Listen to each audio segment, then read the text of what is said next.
That music coming through here? No, I just heard the music, so I was just closing, okay? All right, thank you.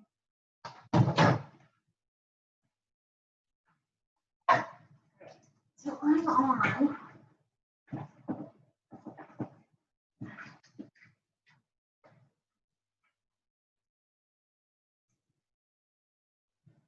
So maybe about 5 minutes of 2, we'll put up the thing. So I'll go in first and I'll start playing the little book my way. And then out. Yeah, when I'm ready. Of course I do. You kidding me? Yeah, I do like that shirt with that line. Oh, thank you.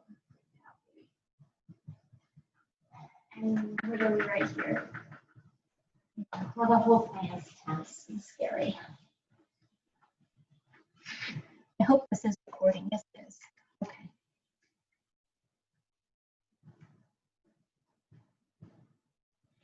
Oh, there's a few people. Daddy's there. Yay. All right, I'll let some people in.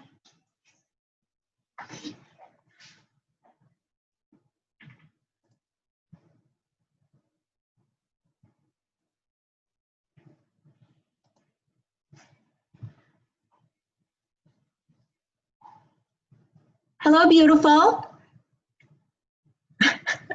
I think you're muted. Hold on a second. Let me. Yeah. See, how about now? Now you're good. You're good. Okay. Boy, Yay. you look terrific. You look really good. Thank you, thank you. And here I am. I know. Let me just put it so I can see. Oh, good, Judy. I love your background. Yeah, thank you. I thought it was appropriate. It looks like the wind's blowing in your hair too. Yeah. Well, I just washed it, so it's like the blue screen look is just not quite coordinating with my curls, but it's okay. Oh, good. And who do we have joining us? Well, so far we have Anne, and Anne. Okay. this is Anne. Let's see. Hi, Anne, who are you with? It's Anne and Jim, is that right? I think, hold on a second. Hold on I a second. can't hear her. Oh yeah, she's muted, I think. Let me just take a look here a second. Let's see. Oh, yeah, Ann Kopp, I believe, is who that is. Hi, Anne. I wonder if she knows she has to Unmute. unmute. Yeah, maybe not. And if you want to be heard, there is a microphone. It may be on your lower part of your screen. In the left, there's a microphone, and it'll tell you you can unmute by clicking it. Unless you don't want to unmute. So it's possible. And my daughter Jenny is on too, I think. Oh, good. So we're going to be waiting for a while because it doesn't officially start yet. So I kind of panicked a little bit. It said 2 o'clock, and I went, "Oh my God! It started like 5 minutes ago." I kind of had a panic moment. Oh well, I actually officially started it. Oh, my brother's on too. I officially started the meeting internally to Zoom at 1:30, so that I could make sure that I could get on. Oh, good. So, yeah. So. Oh, is that your brother? Oh. Yeah, my brother Bruce. Let's see. Oh, I can see everybody. Oh, cool. Hey, Bruce, you're muted. Is that better? There you go. Thank you. And hi, Ron.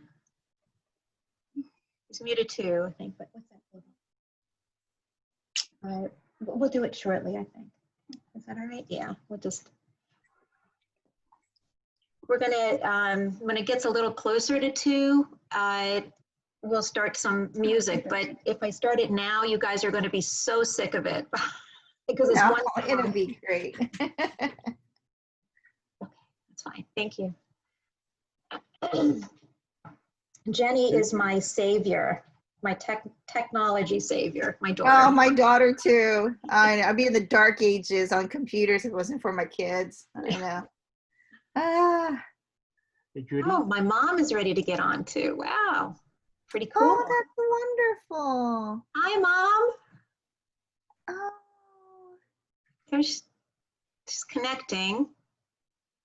I see her lovely face. Yeah. Mom, can you hear us? Oh, there's Mary. Hi, Mary.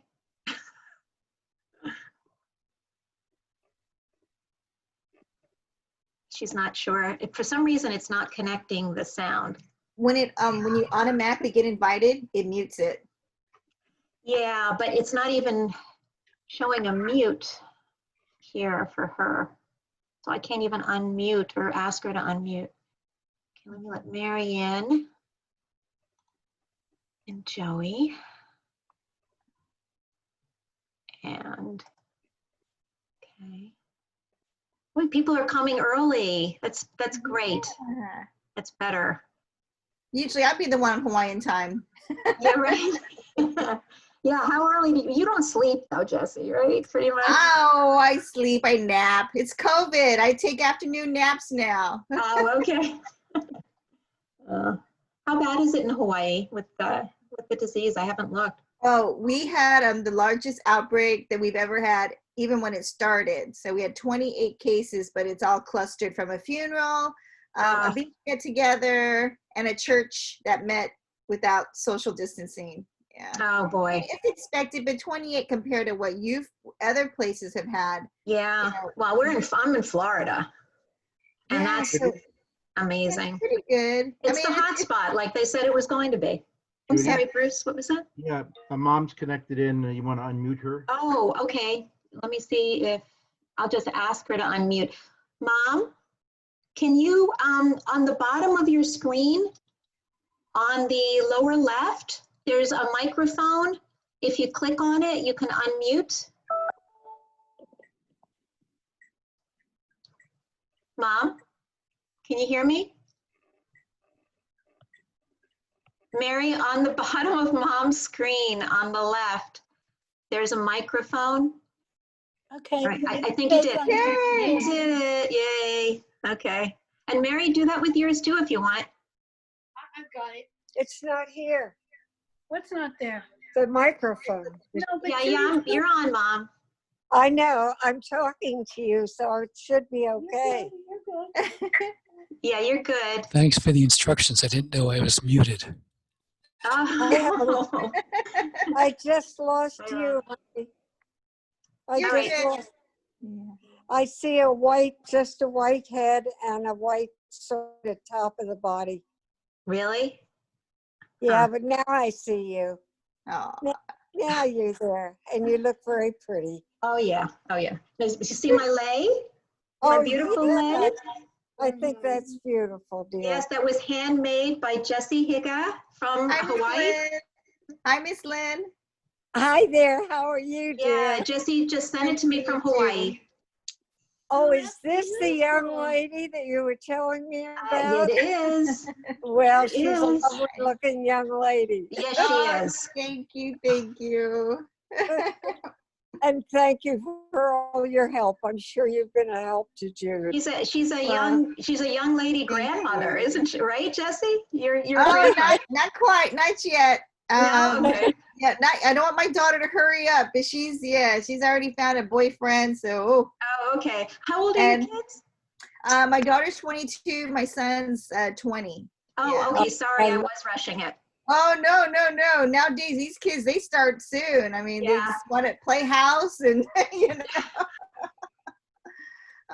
But it's good. It's just kind of hard. My daughter's in Florida right now. She escaped New York and went to Florida with her friends. Oh, That's not a good escape. just tell her Well, to she beats her New York City apartment. So in April, she went down to Florida. Oh boy.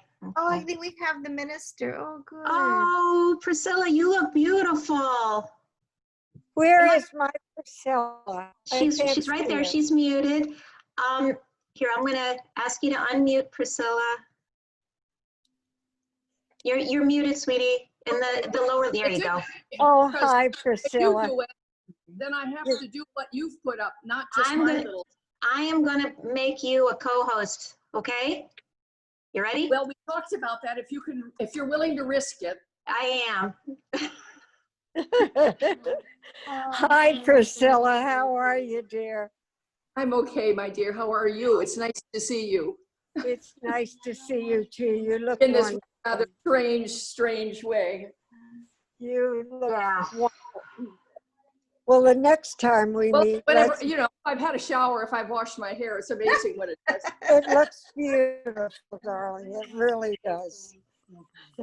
I appreciate this so much, and I know wherever he is, Eddie does. So thank you. Yeah, Priscilla's been working really hard. I'm sure she did. And you, my love, Yeah, I'll well, never be able to thank you enough. Believe me. You know, Judy, why don't we just double check about, I don't have myself, let me just see about, you know, because I took the iPad down, I was using it for a backup alarm and so on. I wanted to be sure I was, but let's just be sure that it's kind of like we talked about for my, having my text right. method, that I got it back in the position that we kind of had agreed. Can you, Want me to spotlight you? yeah, just so I can see, because otherwise oh, here I am, okay. Let me see. And then I was going to be reading like this, and so this is kind of what we had decided on. Does that seem okay I to think you that's as far as fine. the eyes? If you can lift it a little higher, are you able to without, I'm sorry? are you able to lift it a little higher so your eyes are a little higher or no? You look What- to your left a little. I'm sorry? Look to your left a bit. My left? Well, she Right can't. there. Nick, Yes, now you're looking right at us. honey, Nick, she has to read. She has to read. So it's where Yeah, it's, it's not just the talking, it's for having my eyes as close as I can to the text. Is this better than when I had it down here? yes, Okay. That's Well, good. That's good. I'll use the stand then, because yesterday I didn't use the stand. okay, Okay, perfect. Thank you. All right. I wanted to make sure. Thank you. No You problem. can- Unspot. Okay. Now somebody When- else will talk and you'll be out of the When we text. get when we get our sort of basic things over, even though I don't have anything per se, but as people start coming in, I'm going to put myself on mute, just so don't worry about anything. It's other than I'll just do Okay, that. there's my mother. Hello. Yes. Hi. Hi, darling. Okay. Who's on? Well, Mary has to turn her mic on. Oh, hi. well, she doesn't have to talk right now. It's okay. In case But she was say talking to me. something. Yeah, so we'll give folks maybe another 10 or 15 minutes and then I'll turn on. Oh, that's a nice sign behind you, Nick. That's nice. You like it? Yeah, I couldn't get a green screen, so.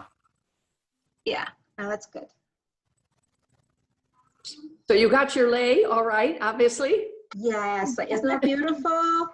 It fits your virtual background. Yeah, it does. Goes with palm trees. It's handmade. It's handmade, so it'll last forever. It'd have to be, wouldn't it? How could leis not be handmade? Well, I mean, it's not live flowers. If it were live flowers, it wouldn't last. Oh, Yeah. okay. Hold on one second. I'm gonna go see my daughter for 1 second. So I'm gonna.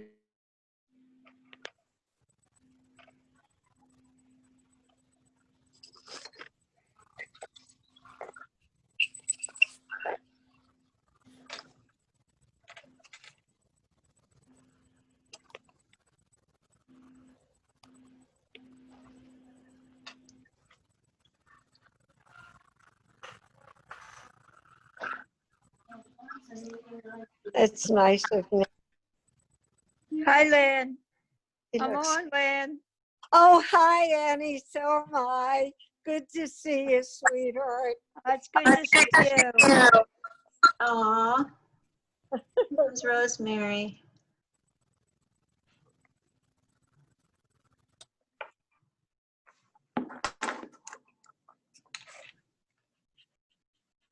Family is a Rosemary just joined. Where is she? Not here. Hello. Rosemary? Oh, there you are. Rosemary, hi. How are you? Aw. Nice. Thank you so much for including me. This is really a privilege. I appreciate Oh, it. absolutely. Absolutely. Great to have you here, Rosemary. Hi. You? Doing well, thank you. How about you? Good, good. Kids are all well? Yeah. Thank you. Yeah. Good, good. That's good to hear. Good. And your family too, right? Yes, thank goodness everybody's well. We appreciate that. Thank you. Sure. Mrs. Hartenhoff was Jenny's teacher, Mhm. elementary school, and she knew Grandpa Ed on his visits to the school. That's right. It was Yeah. very lovely to always see him. Yeah.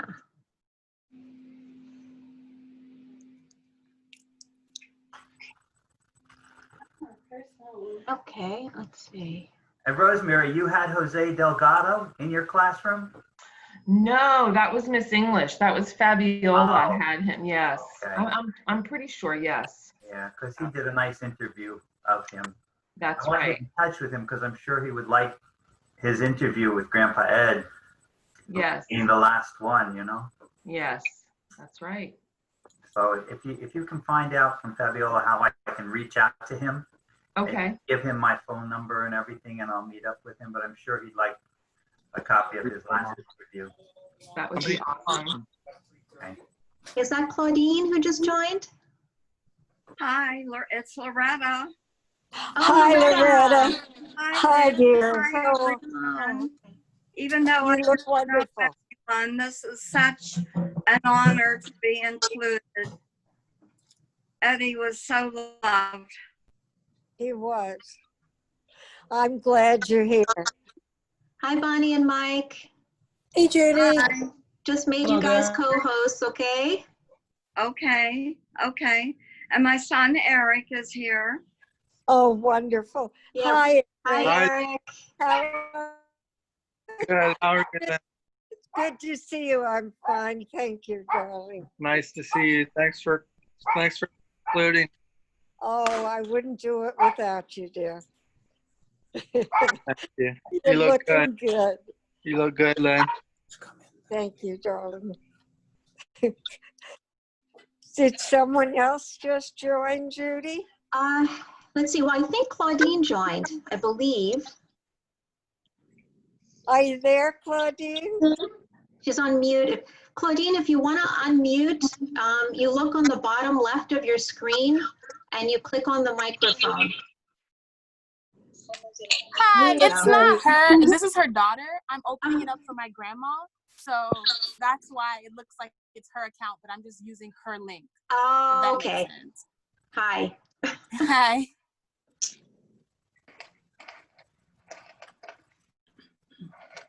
It's a good girl, Molly. My little dog is here too. Are we going to see her? I don't know. I don't know if you can see her. There we go. Can you? Yay. I saw Judy. I haven't seen Molly in a long time. I don't know if you could see her, but she's right here at my feet. The top of the head and back.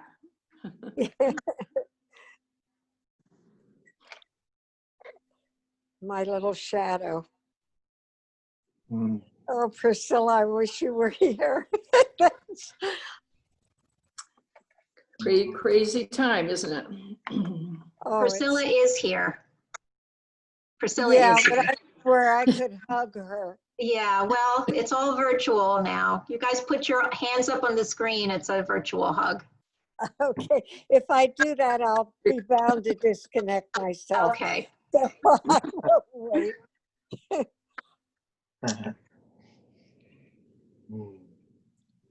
I know Eddie's here. I just feel it.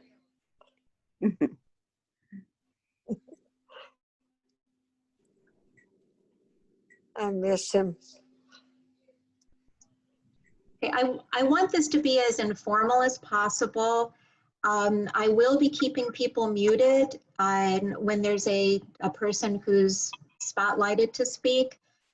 But you can, I'm going to set up in the chat so that it's possible to chat with me, to send me a chat and let me know if there's, well, it looks like right now everybody can chat. So I guess I've set it up differently. But in any case, let me know if you need to have the volume lowered or whatever. And if you're able to unmute yourself and tell me that, please feel free, because I want to make sure that everybody can hear and see everything. Okay? Okay.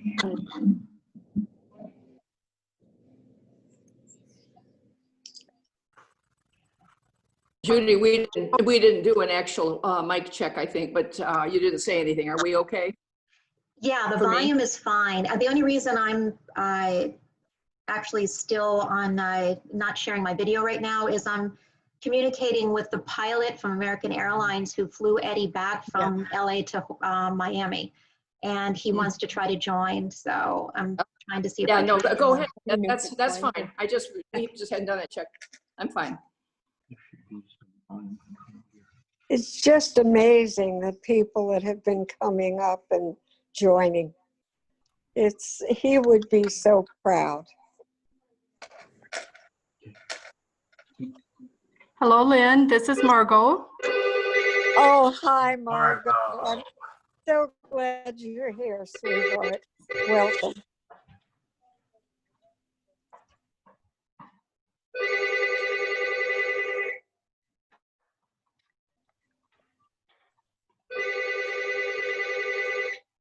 What is that? Somebody's phone? I don't know, not mine. No.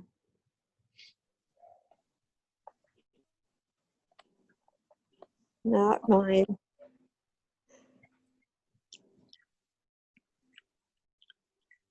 Eddie's sitting right here next to me. I brought the ashes into the living room. Oh, nice.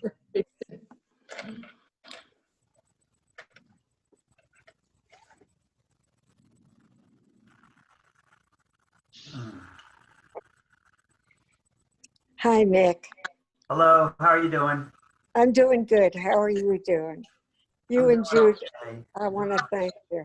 You've both done a wonderful job. Thank you. Judy did it all. You worked so hard. That's not true, Nick. You were very, very Judy important. really controlled everything. She really had everything under control. Well, let's see if we don't know if everything's under control, so don't. She certainly let's tested try to it. set And she was expectations. spent a lot of extra hours on it, believe me. This Zoom is the most wonderful thing. These days, I don't know what we do without it. Hi. Hi. Hey, Trish. Trish, hi. Hi. How are you? It's Good. nice. It's nice to meet you. It's nice to meet you, all of you. Did we meet in Hawaii? I'm so sorry if we did. Yeah. We did. That's where I met Ed, yeah. And that's where I met Jesse. Hey, Trish. Aloha. Hello. How are you? Good. It is kind of nice. We get a break from all the stress. Good. And keep people who aren't safe away. Good for you. Yeah, that's why with my parents, they're 80, so I kind of just have to watch where I go, and it's good family time. So, Ann, you're in Hawaii now, huh? Yeah. Wow. Very nice. So I'm so glad I wasn't the one on Hawaiian time, which is the late one. Yeah. And then Lynn, I don't know if you remember, but one time when I was talking with Ed, I think FaceTiming, he called you over and you peeked in and I said hi to you and you said hi. So. Oh, I do remember. That was very nice. I'll tell you, I just don't recognize people because I haven't seen you before. But it's nice to talk to you again. Thank you. It's nice to be part of this. Oh, we have to have it that way. He was very close to the people in Hawaii. He really was to everybody. And he made some special friends. So I wish I could have been there with them, but they had such a good time by themselves that I wouldn't have spoiled it for the world. You just spoiled it. You were there in spirit, I'm sure. Oh, thank you. This is kind of a bittersweet day, but it's just nice to have everybody share. Yeah. Definitely. Yeah. Hi, Lynn, can you hear us? It's Bonnie and I Jeff. can hear you now. Yay. Hi there. How are you? We're doing good. I'm not sure if we're doing this correct, but we can see everybody, so that's the You're good. doing great. You Good look to fabulous. see you. You're doing right. You're there. Okay, good news. All right. It's our first Zoom. Yeah, our first Zoom. See, Eddie got us into Zoom. This is Yeah. exciting. Yeah. So there you go. He was always my tech inspiration. So Bonnie, you were at Mom's 90th birthday at the race, right? Yes, that's it. Yeah. Okay. That's right. We gotta That get was- back there again sometime. Well, we hope so. The way it's going out here, I'm not so sure, but we'll see. I know, when it's safe, we'll all go again. Yes, absolutely. I agree with you. That was fun. Even It my was kids- fun. We had, we went back one more time after that when my brother came into town. And it brought back such great memories for us of everybody being there. We went back to, what was the name of the restaurant we were at? Was it Christine Lee's? Christine Lee. Yeah, that was very Yeah, that was one of them. Yeah, that's great. there too. Great. Yeah. Well, you both look so good. I'm so glad to see you. Thank you, Lynn. We're glad to see you too. Yeah, my girls. That's Bonnie and Jeff, and they used to run the MCR. MRI. Yeah. Judy, you're back. How Hi, you go how with are the guy from Hawaii? How'd that work out? Wait, hold on a second. How did that work out? BJ just joined. Hi, BJ. All right. Oh my goodness, and Barrett, yay. Aw. Let's see. Oh, we've got, hi, Bonnie and Jeff. How are you? Nori. Oh my gosh, hi. Somehow Arthur can't join on his phone, and I was quite sure I had set it up. Well, Mary's on her phone, so others should be able to join on their phones also. Yeah. Yeah, it wasn't hard. Okay, well, hopefully everybody can try. Oh, and Lisa, oh my goodness. Aw. Quite a turnout. This is awesome. It's really awesome. I almost don't want to start the soft music because, people are enjoying greeting each other, and, we'll do it in a minute. We'll wait for a few more people. BJ, how is Philip? Oh, BJ, hi. You're on mute. Oh. Wait, BJ, you gotta unmute in the lower left. There you go. There you go. All right, there you go. I was just talking to him on FaceTime about 2 minutes ago, and he's doing great. He's still in the ICU, but they're going to be probably tomorrow moving him to the cardiac care unit. So he's doing great. He's doing. Let's send him our love, please. Everything. You've been getting my updates, right? Yes. Yeah, everything went well. I got that one. Everything went well. I haven't heard from them since then, but that's great. Okay. Gary, thank you for joining. Yep, he's doing well.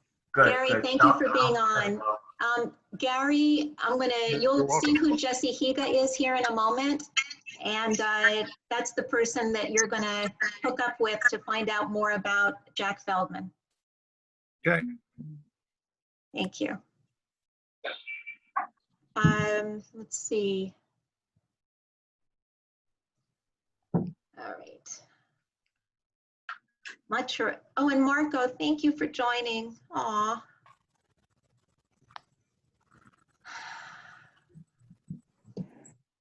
Judy, this is Lisa. That's Eric. Oh, I'm I'm looking for you, Lisa. Let me see where you. What? I can't see you. I see her right there. There she is, right there. There with she green is. jacket. There. Lisa, how are you? Well, I really appreciate your loss. It's very rough. Yeah. Yeah. My husband was a Pearl Harbor survivor and I lost him 2 months ago. Yeah, Lisa and Tom and Eddie and I met in Hawaii, and we were going to try to go back together for the 80th. And Tom passed away on April 24th, this past April 24th at 97. Okay, I'm good. I'm going to turn my video. Can anybody hear us? Yeah, wait, who just said that? Hear ya. Can anyone hear us? Yes. Yes. I think I've had us on mute all this time and we're talking to ourselves. Well, I hope you had a good conversation. Yes, absolutely. My name is Tom. My Ronnie. There she is. Hi, Lynn. Go one side or the other with the finger. Okay. And then I don't know if you can't hear us. Yep. Jeff is here. You. Hey, Lynn. Hi, Lynn. It's Tom. I'm here. Oh, where are you, darling? I'm in the bottom left hand. Ronnie and I. And Ronnie, two wonderful people. Oh, You're so sweet. Well, everybody's wonderful on this call, I can tell you. Well, next time you come to Florida, absolutely. I hope this virus goes away. You look great, both of you. You look good. God bless you. So good to see you. It's just so good. Yeah, I was just going to say that it's so good to see everybody. Yeah, I know. It really Oh, is. Sam's on. Aw.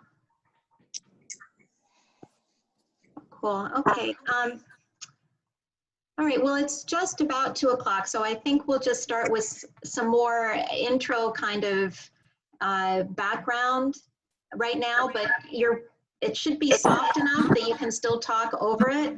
And if you find that it's too loud, please let me know. Don't be shy, okay? Because again, I'm feeling my way around all of this. So, okay.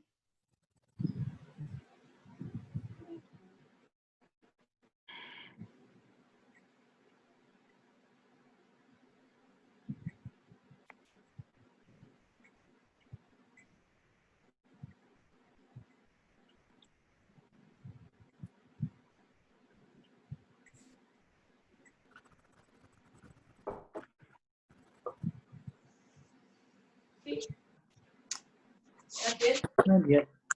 They haven't heard from us. No. Hi, guys. Hi there. Hey.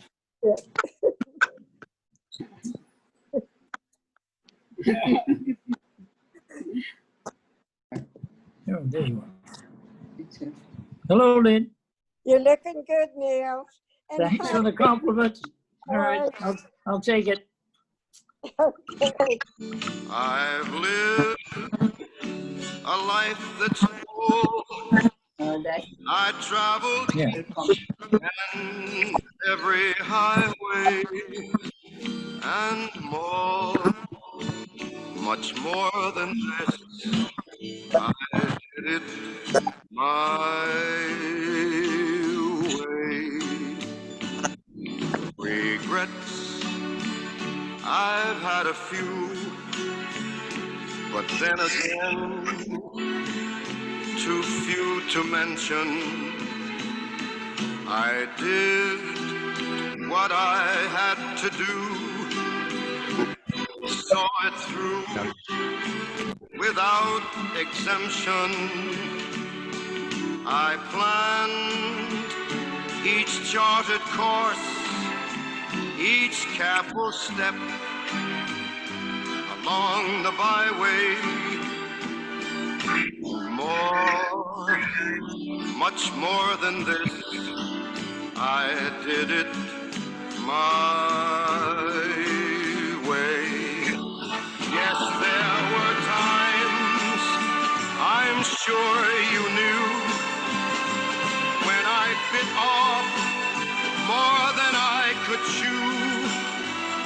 But through it all, when there was doubt, I ate it up and spit it out.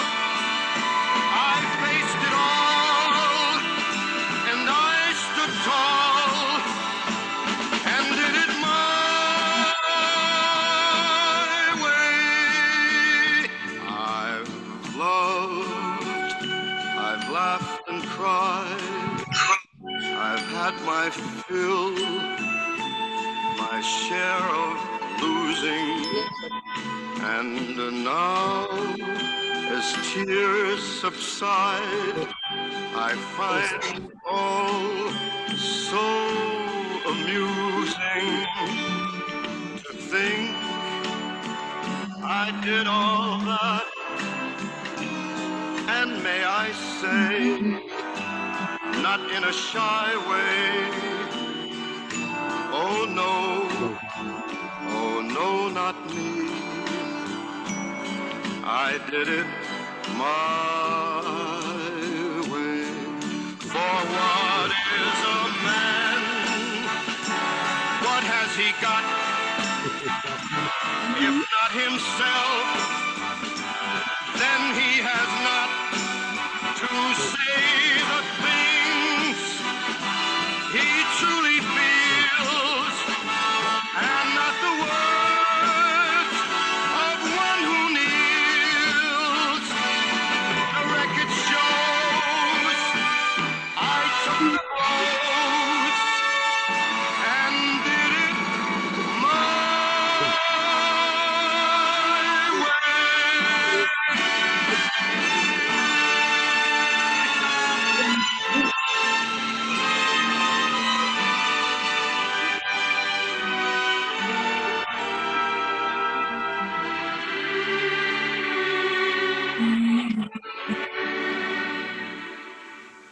Yes, it was my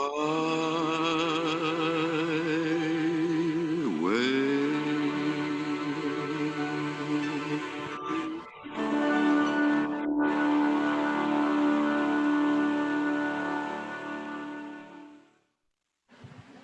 Wow, that was beautiful. Great. Just great. Okay. It's so true. So true. So I think we have a pretty good number of participants at this point. So I think, Priscilla, I think we can probably get started. Okay. Dear friends, memories are special and sacred things to cherish. And along with faith and hope, help to sustain us. Whoops, I'm sorry, Priscilla. I'm sorry. I need to unmute you. Sorry. Yeah, I think you need to unmute yourself. Ah, sorry. There you go. There you go. I'll start again. As I was saying, memories are special and sacred things to cherish, and along with faith and hope, help to sustain us in life's times of transition into new and unknown ways of being.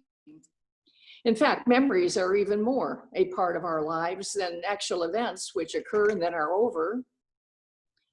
But memories of them stay with us forever and help to shape the people we are and become.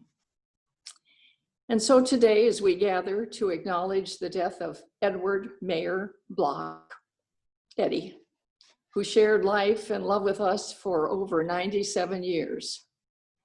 As you've already found his family, and now I as well, welcome you to this rather unusual place and mode of celebration.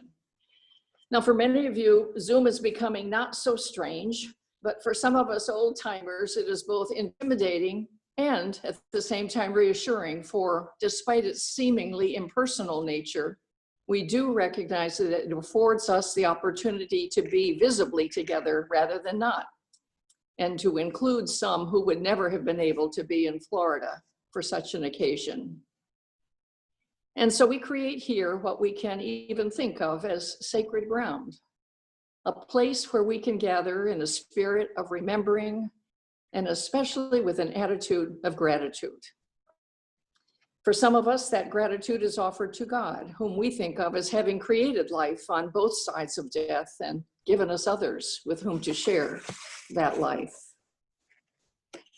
Eddie knew very well, as written in the sacred biblical book of Ecclesiastes, that for everything there is a season and a time for every matter under heaven, a time to be born and a time to die, a time to weep and a time to laugh, a time to mourn and a time to dance, a time to keep silence and a time to speak, a time for war and a time for peace.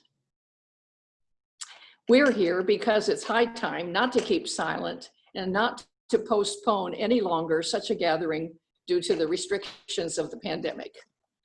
It is time to laugh along with our weeping so that we might truly honor and remember Eddie, who didn't seek honors, so that we might speak of our thanks for the unexpected gift of his presence among us during those 97 years of a life which touched and influenced us all. We come from many different and even distant places, from different faith traditions, with differing understandings of what death and life mean. And we come with many different emotions and ways of grieving. But in gathering to honor and remember and to celebrate a life and to say our goodbyes together, we find a special joy and comfort, no matter our differences, in sharing our loss with others who also care.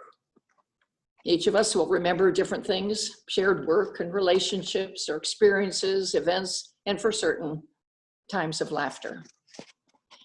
Be assured that even though we have had now almost 4 months to affirm the reality of Eddie's physical absence, we are nonetheless free today to feel our sorrow and grief, as well as our smiles and our laughter in our own individual ways, including those who find reassurance that God's loving care and word of hope can strengthen us anew for the continuation of our own lives, enriched by our memories of Eddie. We're mindful that so many in the world today do not ever experience such love in their lifetimes and die without family and friends mourning their passing. To Eddie's family, we can say that despite the richness and fullness of Eddie's long life and the time that has passed since his illness and death, it is not any easier to say goodbye to one who was simply always there, always part of our lives. We knew this time would come, but it can still feel strange and sad to be rearranging life without Eddie's presence. The rest of us know that we cannot share all that you have in your hearts for what our faith and friendship give us. Regard for him, our own joy and memories, and our love and caring for you. So as you continue to travel what might sometimes seem a lonely road, you're not alone. We walk with you as much as we are able and trust that together, along with God's promise never to leave us, our journey will be a little easier and our faith in God will be renewed as we see it in the caring of others. And so in whatever way you are comfortable, I invite you to pause with me to be in a spirit of prayer as we are reminded of God's presence with us today. Gracious and living God, loving parent of us all, we, your children, come to you in our time of sorrow to thank you for the life of your beloved child, Eddie, whom we too loved. We come not only to mourn, but also to celebrate the gift he was to us. We acknowledge your love and care of him over the years and rejoice in the many ways he shared life and love with us. As we remember with deep gratitude all that he meant to us, we are reminded that although his body has died, his spirit will never die. It is still part of us and will live on through us. So may the words and music we share make your unending love for all of us real again. May they remind us that you are the one who now holds Eddie in your loving arms as you hold and lead us in our ongoing life journeys, keeping us always in your peace. Amen.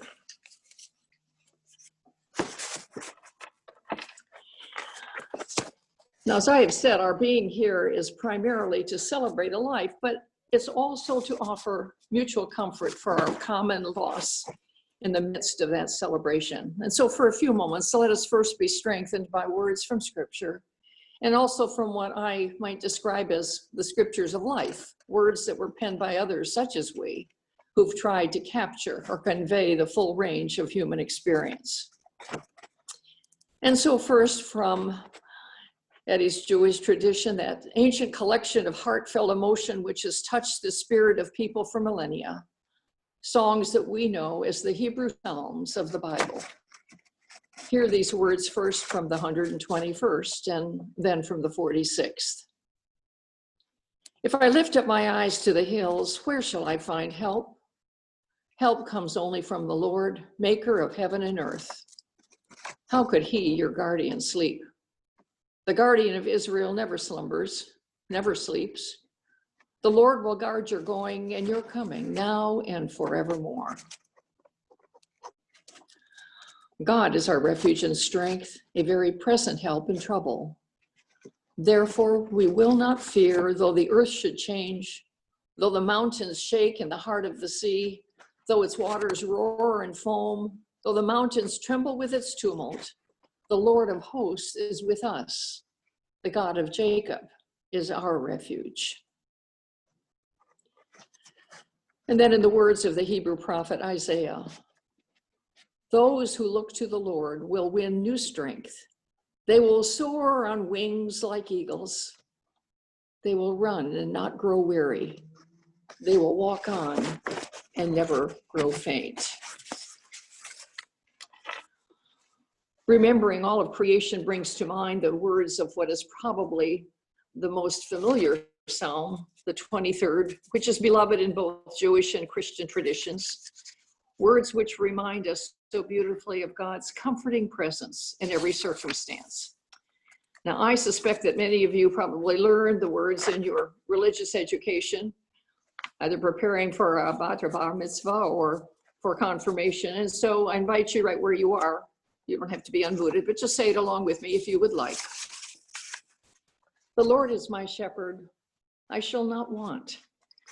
He maketh me to lie down in green pastures. He leadeth me beside the still waters. He restoreth my soul. He leadeth me in the paths of righteousness for his name's sake. Yea, though I walk through the valley of the shadow of death, I will fear no evil, for thou art with me.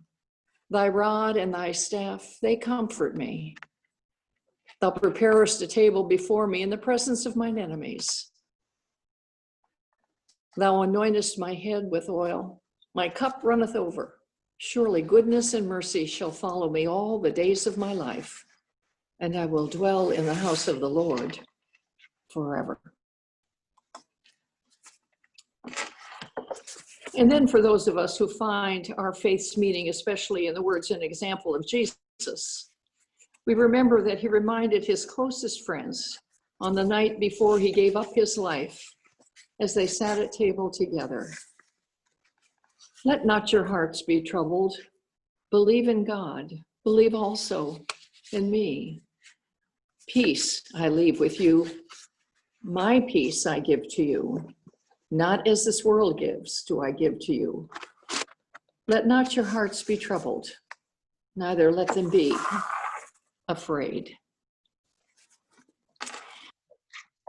Eddie's life was fully lived and experienced, so of course it was not without the ups and downs that are an unavoidable part of the human condition. However, with his not being one to try to sound pious, I think that nonetheless, his form of faith was lived right in the midst of where it mattered the most, in actual practical living, bringing its steady strength and bringing and fully embracing and enjoying all that life offered, including whatever work was at hand. Someone named Amelia Josephine Barr put it in a poem called Song of Living. Because I have loved life, I shall have no sorrow to die. I have sent up my gladness on wings to be lost in the blue of the sky. I have run and leaped with the rain. I have taken the wind to my breast, my cheek like a drowsy child to the face of the earth I have pressed. Because I have loved life, I shall have no sorrow to die. I give a share of my soul to the world where my course is run. I know that another shall finish the task I must leave undone. I know that no flower, no flint was in vain on the path I trod. As one looks on a face through a window, through life, I have looked on God. Because I have loved life, I shall have no sorrow to die. Eddie's military service was in what is now the Air Force. And so the poem High Flight, which was written by John McGee, actually right within a few months of Pearl Harbor itself, for he was an Anglo-American airman. But it has been described as the Air Force prayer, and I did discover that cadets are required to learn that at the Air Force Academy. But it might resonate with moments that Eddie might have experienced in one of those planes, even in the midst of war, and perhaps especially on the return from a successful mission. Oh, I have slipped the surly bonds of earth and danced the skies on laughter-silvered wings. Sunward I've climbed and joined the tumbling mirth of sun-split clouds and done 100 things you have not dreamed of. Wheeled and soared and swung high in the sunlit silence. Hovering there, I've chased the shouting wind along and flung my eager craft through footless halls of air. Up the long, delicious burning blue. I've topped the wind-swept heights with easy grace, where never lark or even eagle flew. Then while with silent lifting mind I've trod the high, untrespassed sanctity of space, put out my hand and touched the face of God. And so as we prepare to reflect more on Eddie's life in gratitude and celebration, may God grant us continued comfort and guidance through the power of all these words and the words of remembrance and encouragement we will all go on sharing with one another in the coming moments and in the weeks and months ahead. We know that death ends a life, but not a relationship. In reflecting on death while writing from his cell in a concentration camp, German pastor Dietrich Bonhoeffer, who was executed just before the ended at a much too young age for his anti-Nazi activities, he wrote on Christmas Eve, "Nothing can make up for the absence of someone we love. It is nonsense to say that God fills this gap. God doesn't fill it. On the contrary, God keeps it empty and so helps us keep alive our former communion with each other, even at the cost of pain. The dearer and richer the memories, the more difficult the separation. But gratitude changes the pangs of memory into tranquil joy. The beauties of the past are born not as a thorn in the flesh, but as a precious gift in themselves. In this way, the past gives us lasting joy and strength." In that spirit, Katharine Hepburn once said, "I don't think about what I missed. I think about what I had." And so speak we will of our realization that Eddie was the gift he was to us over the years, which still seemed not enough. And what we had was a lot, for we all know how fully engaged Eddie was with life, with a capital L, and always with a twinkle in his eye, which even I, as his Protestant pastor rabbi, you could say, on the fringe, saw was a natural characteristic. You might have encountered Eddie as a young airman, or a savvy engineer back in the early days of television, or as a mentor, or perhaps your life paths crossed because of a shared love of music, or motorcycles, or crosswords, or because you were neighbors, or because he was your stepfather, or Uncle Ed, or Grandpa Ed. Now, to put all of that in context, I could go back and review basic facts of Eddie's life, from being born in Philadelphia in November of 1922 and joining the Army Air Corps, which took him to Pearl Harbor in the South Pacific, and then returning to Philly after the war, building on his military technical knowledge to go into the behind-the-scenes television business, just taking off, to giving up northern winters for paradise in Florida, the last 20 or so years of his life. But much of that is already known by many of you or was noted in the published account of his death. And that sort of information doesn't quite tell the story of a life in the ways you knew him. Firsthand stories and pictures are more than what celebrations are all about. And so let's hear first from those touched with more intimate knowledge of Eddie. Jenny. And then later on, others of you will have an opportunity to add to the picture of this life marked with friendships that spanned many decades. And so first, we'll hear from his stepdaughter, Judy's longtime partner, Nick Vermont, followed by Judy, and then her brother, Bruce, and then their mother, Lynn. Thank you, Priscilla. Very much appreciate that. I'm going to bring up a video tribute from Nick.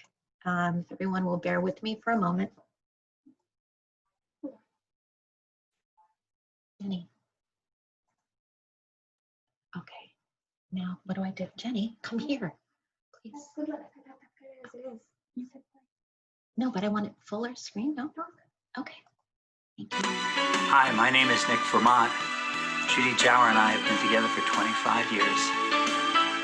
Her stepfather, Ed Bloch, was my hero. Let me tell you why. Edward Bloch was a loving partner, a true friend, a devoted stepfather, and a caring grandfather to our 3 kids. That's enough of a legacy for any man to leave behind. But in addition to that, Ed was a World War II veteran and a Pearl Harbor survivor who, along with Cecil Mullen, a longtime friend and World War II vet himself, enjoyed visiting young people at school and sharing his expertise and experiences with them. Ed made several visits to our kids' elementary school. He would incorporate history and geography lessons into his PowerPoint presentations on Pearl Harbor Day. He would educate young minds about places they had never seen, but about which they had probably heard. Ed was interviewed this past December by Jose Delgado, a 5th grade student at Sunset Lakes Elementary School in Miramar, Florida. Where did you grow up? I grew up in Philadelphia. I'm still growing up, I think. Mr. Bloch, also known as Grandpa Ed, was stationed at Pearl Harbor on December 7th, 1941. Can you tell us what happened that day, 78 years ago this Saturday? Well, I was working that whole week in the kitchen called KP in the mess hall where all the soldiers are fed. And I was off duty, and I was going over to my bed. And I hear all this noise over in Pearl Harbor. And I wonder, what is the Navy doing up here on a Sunday morning? So I walked to the end of the walk, and there's a big parade ground in front of me, and right in front of me, this Japanese plane comes right across. I could see the pilot and the guy in the back of the plane just looking down at me. And then all of a sudden I hear a bang where it dropped a bomb. And that was the start of the Second World War. When the war started, what was your job? I was a radio operator, gunner, radar operator, and I flew in B-17s and B-24s. These are the planes. And I've flown in both of these as radio operators, and I was also the ball turret gunner. And if you look here, there's a little ball in the bottom, which is a gun position, and there's two machine guns sticking out here. And that used to rotate all around. And it was a little scary at times. Thank you for all you did. It's because of brave people like you that we can live in a free country today. What kind of job did you have after the war? Well, I had a lot of jobs, but the main job I had was as a television engineer for 38 years. And I worked for CBS Television for 20 years and ABC affiliate for 18 years. I also taught television, and I also spent 17 years in Florida here as a security officer in a high condominium here in Val Harbor. The highlight of an Ed Bloch visit for the kids wasn't seeing the old photographs or the annotated maps. The real thrill for them was when Grandpa Ed would take out his harmonica and play a patriotic march or a Christmas song.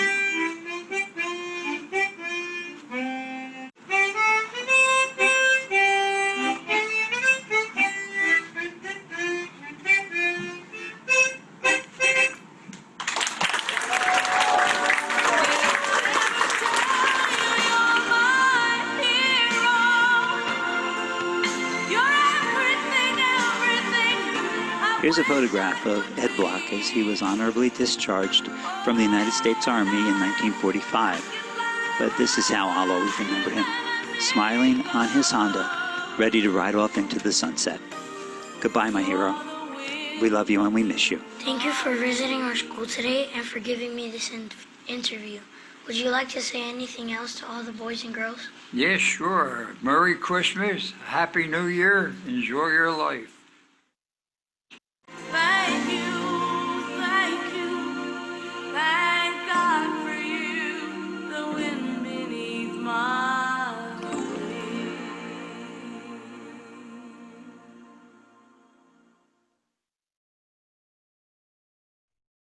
Okay, well, thank you, Nick, for the lovely tribute.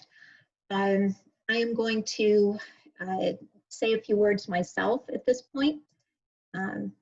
And I will open my video too, so that it's only fair. I was 11 when my mom married Eddie.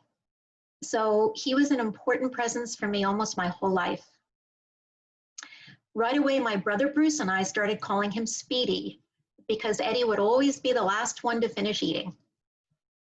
He loved the nickname and it stuck for many years. Another trademark of Eddie's was that he would always sniffle or blow his nose. We knew he had enjoyed a meal when he pulled out his handkerchief. It was actually an insult if he didn't blow his nose. Eddie often acted like he was up to something. He would get a twinkle in his eye and stick his tongue out just a little bit, and you knew he had something funny in mind. Eddie definitely remained in touch with his inner child and could appreciate the humor in most things. He was very down to earth and practical and would tell it like it is in his low-key way. Ed's mind was sharp to the end. He was a whiz at newspaper crossword puzzles and was incredible with word games on his iPhone. No matter how hard I tried, I could never get close to his score. Other things I associate with Eddie. He used to take my brother and me deep sea fishing. He loved pumpkin pie, apple pie with caramel on top, and coffee cakes. Animals loved him, and he was stubborn as hell. But above all, the most important thing to me about Eddie was that I knew he would always be there. He listened and he cared. I miss you, Eddie, and I love you. Of course, one of the big things that made Eddie who he was his military service and the fact he had survived the bombing of Pearl Harbor on December 7th, 1941. He was a true hero in his characteristic, understated way. I believe Ed was proud of his service and knew he had been a part of something big. But I'm not sure Eddie realized how much others valued his service and his strong connection to history until he started sharing his experiences with school kids on Pearl Harbor Day each year. He got such a kick out of telling his stories and interacting with the children. Then in late May 2015, I took Eddie and his good friend Moon, another World War II veteran, on an honor flight to the war memorials in Washington, D.C. It was a thrilling experience for all of us. So that was May of 2015. Later that year, on December 7th, 2015, Eddie went to the elementary school again to talk to the kids and play his harmonica. When the teacher asked me if he would be coming back the following year for the 75th, that was the first time I fully realized what needed to happen. I said, no, Eddie and I will be going to Hawaii. I am going to share a brief slideshow with pictures of Eddie that include some highlights of the trip to Hawaii. Okay, so I'm going to bring up the slideshow here. And it's right here. Okay. Whoop, I got the computer sound. All right, and then I go into, bring this down.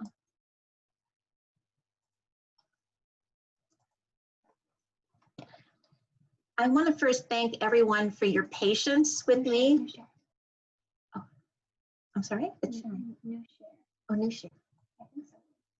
Okay. Can everyone see? Yeah? I want to thank everyone for your patience with me. This is my very first Zoom meeting, and I'm doing the best I can, so I really appreciate your patience. So first we have a picture of Eddie's mother, Grandma Bloch, who we all love dearly. She was just a very funny, very wonderful person. And the same can really be said of his sister, Eleanor. Huh? Did baby?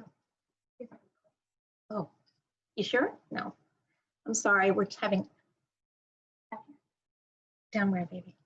Okay, in any case, okay, so these are some pictures of family. Oh, thank you. Do you guys see? You guys good? Okay, now, yeah?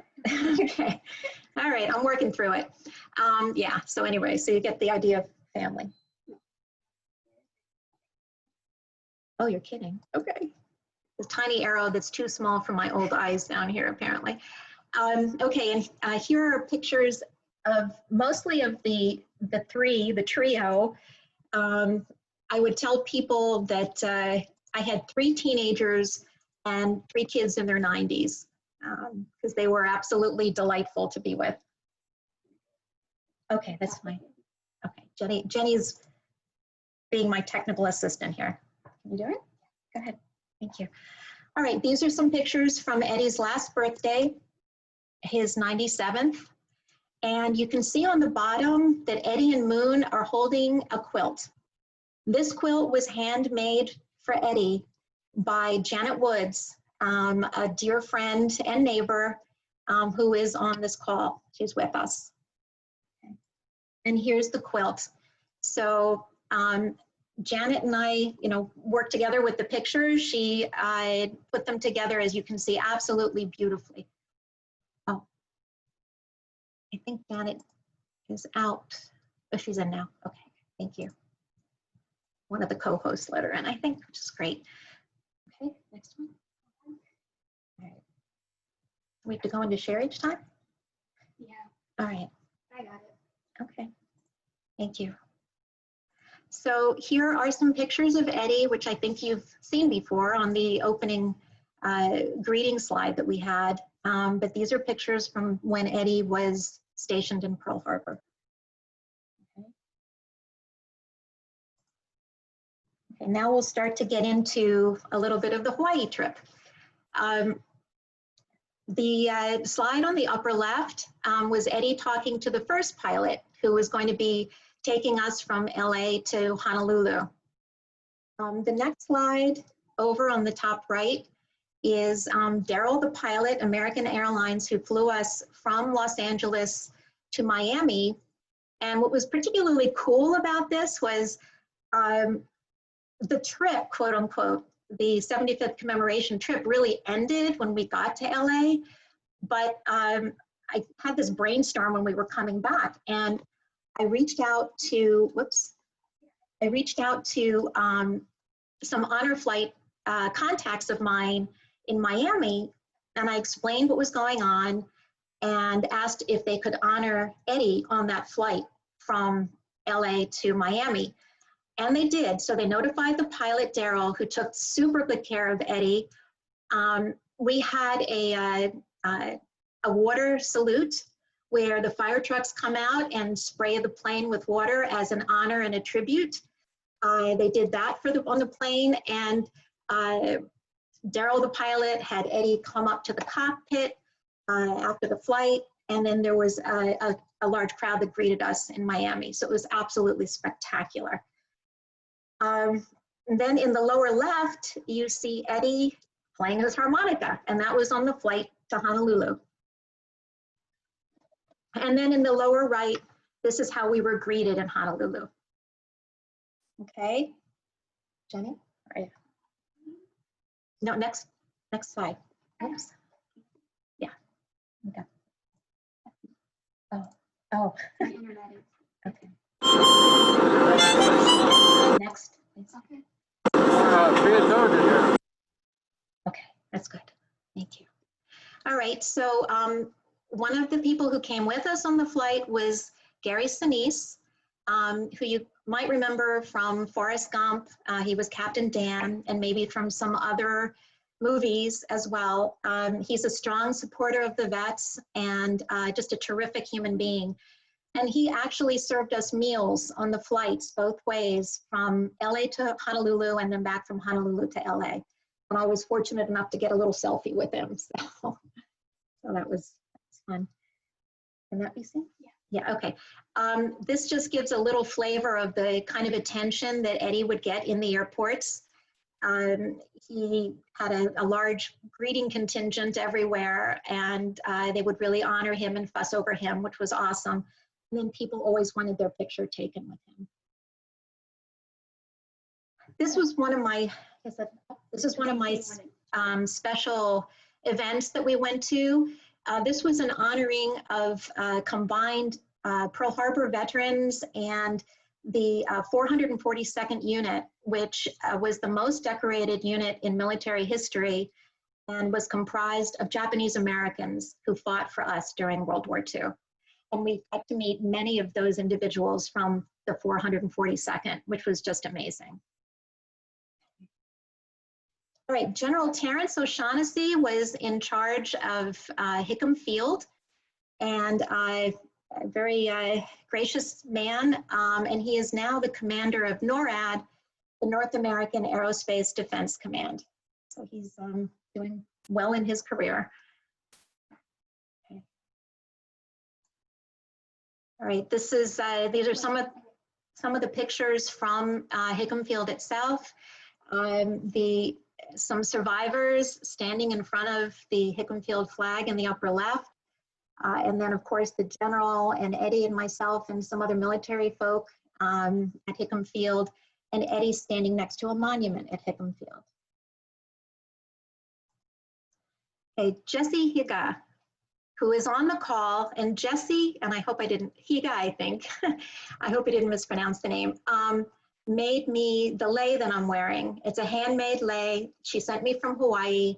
It arrived yesterday, and it's, you know, I'll wear it a great deal now because it'll last. It's handmade. And Jesse is the primary volunteer historian for the joint base of Pearl Harbor and Hickam Field.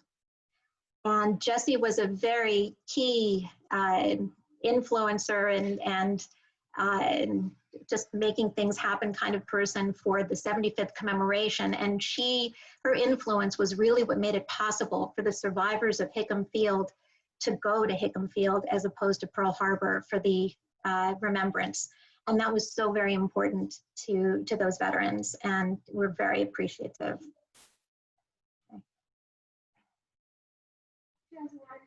Nick or Jen, sorry. Okay. All right. Now here you get a taste of some of the shrapnel from the bombing. This is on the headquarters building, and you can see the pop marks in the walls. Okay, yeah? Okay. All right, so here again are some pictures of what happened on December 7th, 1941. Sadly, the planes were all lined up in close formation, and that made them a very easy target to be almost completely destroyed when the Japanese dropped the bombs. Now, part of the reason that the men on Hickam Field didn't react is because they were expecting an incoming fleet of B-17 bombers that were going to then be given maintenance in Hickam Field. And what you see in the lower picture and the picture on the right, the one half of the plane was one of those B-17s that was hit on the way in. And the amazing thing is no one died on that plane. And one of the survivors who was with us at Hickam Field had been on that plane and had really not gotten hurt. I think he had had a scratch on his leg or something. But there had been a doctor in the plane, Dr. Schick, who was concerned that it wasn't safe to stay in the cockpit. So he had jumped out and run across the landing field, and a piece of shrapnel ricocheted and killed him. So he was the first doctor, the gentleman who had been riding on this plane, to be killed in World War II. And the medical clinic on Hickam Field is named after Schick.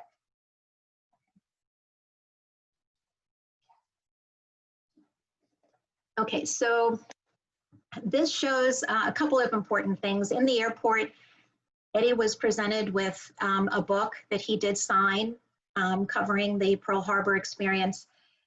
But really significant was we found out February, just this past February, that Eddie had kept a diary. And he had kept a diary of several days before the attack and several days after. Honestly, I haven't read the full thing yet. I do need to do that. But it is chock full of history. It's absolutely amazing. And the portion of it that I have made copies of so far, the historian Jessie Higa has a copy of, and she's able to use that to locate some names of people so that we can continue remembering people who sacrificed there.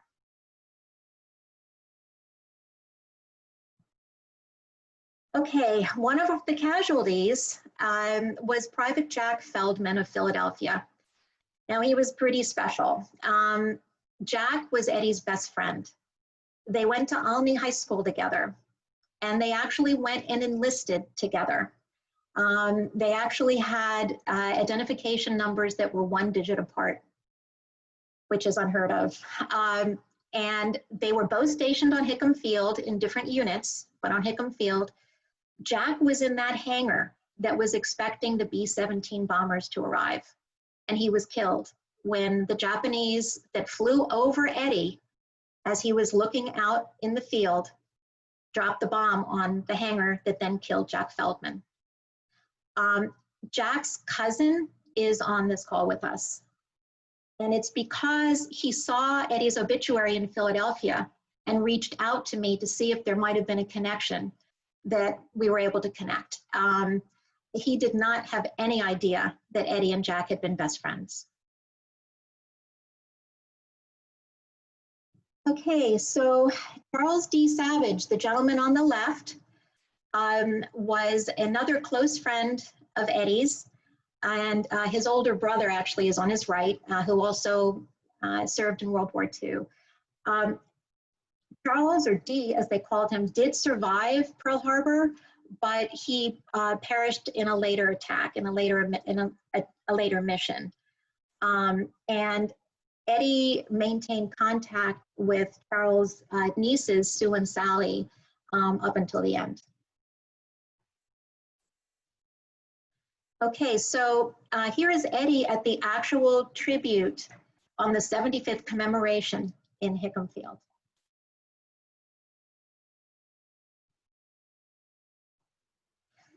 We have another couple of very special people. Are we up?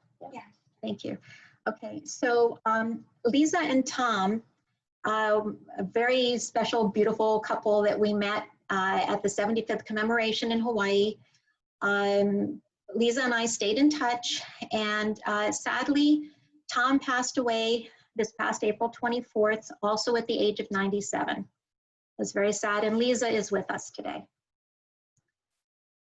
And then Ray Chavez, who Eddie and I had the pleasure and honor to meet when we were in Hawaii, was the oldest Pearl Harbor survivor. He just passed away in 2018 at the age of 106. He was 104 when we met him. Okay. All right, another couple of very special people that we met were Barrett and Colleen. And Barrett and Colleen Weiser, and they were connected to us by Jesse Higa. And Barrett and Colleen drove us everywhere, were able to get us onto the bases because they had the proper clearance. They made it possible also for us to be able to spend time at Hickam Field. And you see in the upper left, one of our first gatherings, basically, when we were the first event we went to together. Then in the lower left, we were at the Elks Lodge, where Barrett took us for dinner. In the upper right, you can see Barrett and Colleen came to visit us in Miami. I think that was in 2017. And then in the lower right, you see where we had gone for breakfast that day. It was a restaurant called Grandpa's, very appropriately. Okay, now I mentioned before that Eddie was always connected to his inner child. He was also always connected to his inner adolescent. And he just seemed to have a thing with the ladies, and they had a thing with him. So I actually kind of posed him with that picture on the right, but he didn't argue at all. So, and here's another couple of snippets of some of the appreciation that was showered on Eddie in ways that he really liked. All right, here's just some pictures of Eddie and me in Hawaii. Now in February, on February 2nd, two gentlemen, brothers from the Northeast came to interview Eddie and Moon. They go around the country interviewing World War II veterans. And it was a wonderful interview. I do not think they're on the call, but Eddie also played his harmonica, which you see on the right. But it was really an outcome of that visit just last February. And this was about 5 weeks before Eddie passed away. It was an outcome of that we learned about the diary. In the interview, he mentioned the diary, and we were all like, what? You've got a diary? And he went to his desk and he opened it up and he pulled it right out. He knew exactly where it was. So that was the first that we learned of it. And it just was such an amazing piece of history and connection to Eddie that we now have. It's amazing. And then, of course, Eddie was just an incredible grandpa. Grandpa Ed. Everybody called him Grandpa Ed. But really, his grandchildren just totally adored him. And I know you can all see why. Some of the pictures surrounding him are some of the things he shared, you know, his harmonica playing, his love of music, and he loved to play cards with the kids, which was terrific. Now, I really want to thank my daughter, Jenny, who's not just helping me from a technology standpoint here, but she also really put together the slideshow for me. I was looking at just in a very unprofessional way, as she said, just showing some slides one after another. And she actually took the bull by the horns and started putting together this PowerPoint late last night. So I have to thank Jenny for this incredible effort. The next person who's going to speak is my brother, Bruce. And I do think he's going to continue some of the proof or this, you know, like signs of what an incredible grandfather Eddie was. So I'm going to stop sharing and see if I can find Bruce here. Oh, see if he can unmute. Oh, here's Bruce. Here he is. Okay. So, Bruce, if you could unmute, please. Okay. Okay, there you are. And let me just spotlight you if I can do that. Or, I don't know if I can, but anyway, you've got the floor. So if I can help in any way, let me know. I may not be able to do it, but I'll try. Okay.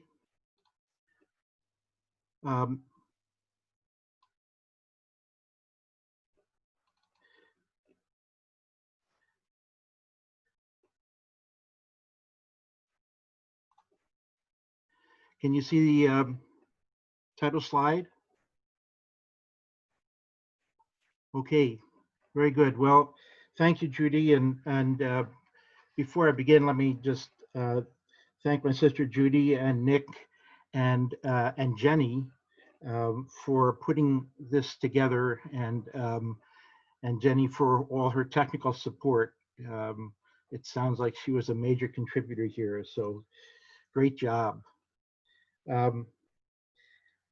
As Judy mentioned, and as Nick mentioned, Grandpa Eddie was a wonderful man and a wonderful grandfather. So I'll be spending part of my time here, memories of him as Grandpop. And these are some of my memories, and they mostly are with my kids, but all of this applies to Judy's kids as well.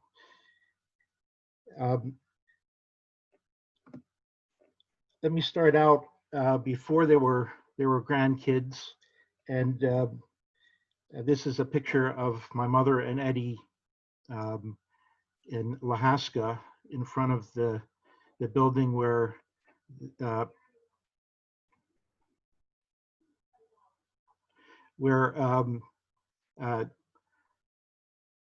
my mother sold some ugly dolls, and this is them in front of that house.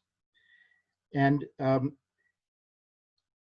Eddie was a very good, decent, easygoing, and kind man and stepdad to both Judy and me. And I was fortunate to have both my father and my stepdad, Eddie, as wonderful role models.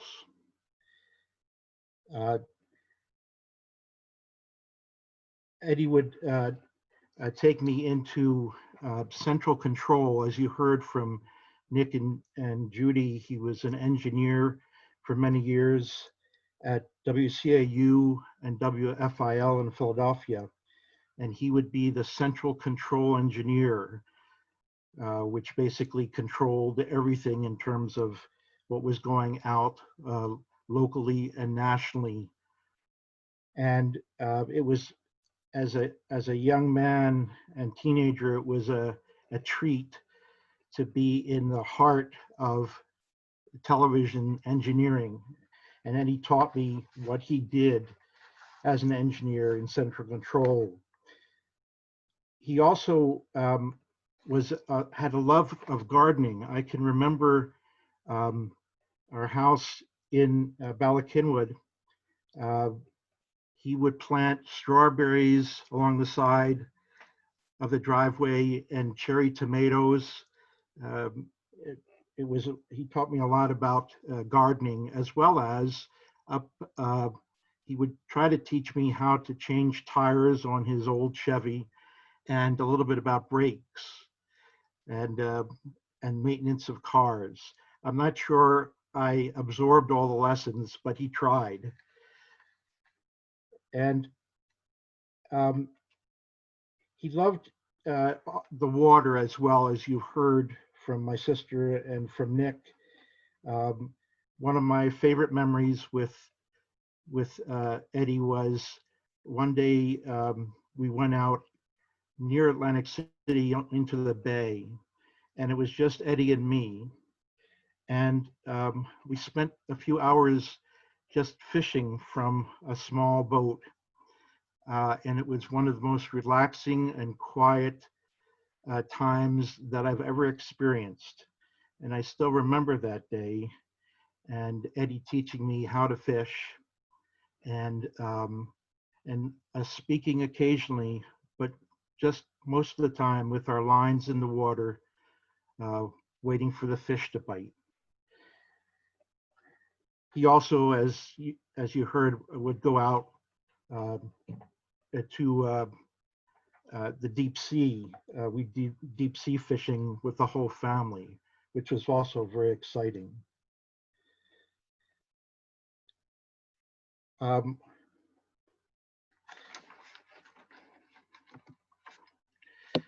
Here we are in Florida, I believe, going on one of the boat trips in some of the Florida bays and inlets. And as was briefly mentioned before, Eddie, when he became part of our family, brought with him some other wonderful characters. One of them was Eddie's mom, Selma Bloch, who was a wonderful grandmother to both Judy and me. And I think Judy put it quite nicely, that she was greatly loved and she was just fun to be with. And likewise, we got to know Eddie's sister, Ellie, and her husband, Morris, and their 3 kids. And whenever we would visit with them, that was also a tremendous amount of fun, because they were all characters and fun to be with. Of course, when I got married to my lovely bride there, Eddie and Mom were there for the wedding. And coming out of that wedding, there were 2 grandsons. And there you see my sons, Samuel and Benjamin. And my mom has a little dog with her that was on that trip with them when they came to visit us. He was a wonderful grandfather. And one of the things that he taught my boys was how to play cards. And among the games were 500 rummy and poker. And to this day, both boys are enjoying those card games with their friends. There was also a well-known marathon games of Monopoly. And there was another game that he played with his grandchildren, along with my mother. And they learned a lot about capitalism that way. There were also trips to the racetrack, And here's Eddie and Moon in the background. And this day was rained out, so the horses couldn't run. But you can see Benjamin was giving Eddie his famous back rub. Benjamin, for some reason, had a wonderful talent for giving Eddie a back rub, and he, as you can see, was enjoying the scratches that day.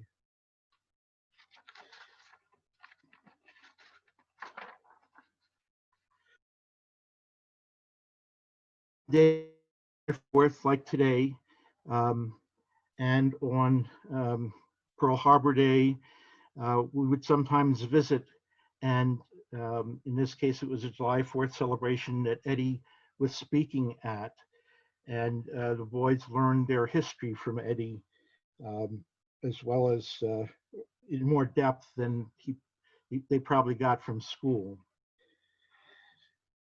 In addition, Eddie was a fish in water, loved the water, and the boys also loved swimming with him. So when we would visit my mother and Eddie in Florida, we'd always be in the pools, and the boys would be playing with Eddie in the pool. As I said, there was a lot of water activity, and in this case, there was we were on a boat taking a tour, and again, the family enjoyed those trips. You don't get a lot of water and boat action in Minnesota, where we are, so it was great to be down in Florida, enjoying the water and enjoying boat trips. And after all of that activity, there would always be eating. Either at my mom's and Eddie's, where my mother would make some wonderful foods and salads, or going out to eat. This was in front of a Jewish deli, I think down in Fort Lauderdale. And we loved going there, as well as going to Jackson's ice cream parlor in Fort Lauderdale area, where everyone enjoyed lots and lots of ice cream. And there was also birthday parties where either we would be visiting them or they would be visiting us. This, I think, is Benjamin's birthday party when he was very young, and everyone enjoyed the celebration as well as the cakes that went along with those celebrations. And of course, we would take trips to other places with sweets. This is the Wilbur Bud factory that we all went to. Wilbur Bud's was a favorite of both Eddie and my mom, and you can see the family was enjoyed that tour immensely as well.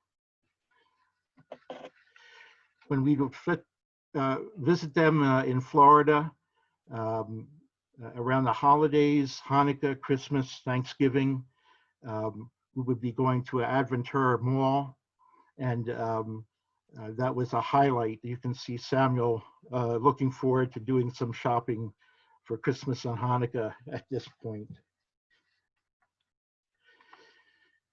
You've heard that Eddie really enjoyed playing harmonica and played for the boys and for Judy's kids as well.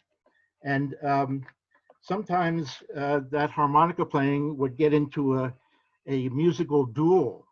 And here is Eddie and my son Samuel dueling off. I think it eventually became a duet together. Eddie also liked motorcycles, and here is Eddie giving tips to Benjamin on the finer points of staying on top of a motorcycle once you get on. And I hope Benjamin learns that lesson well.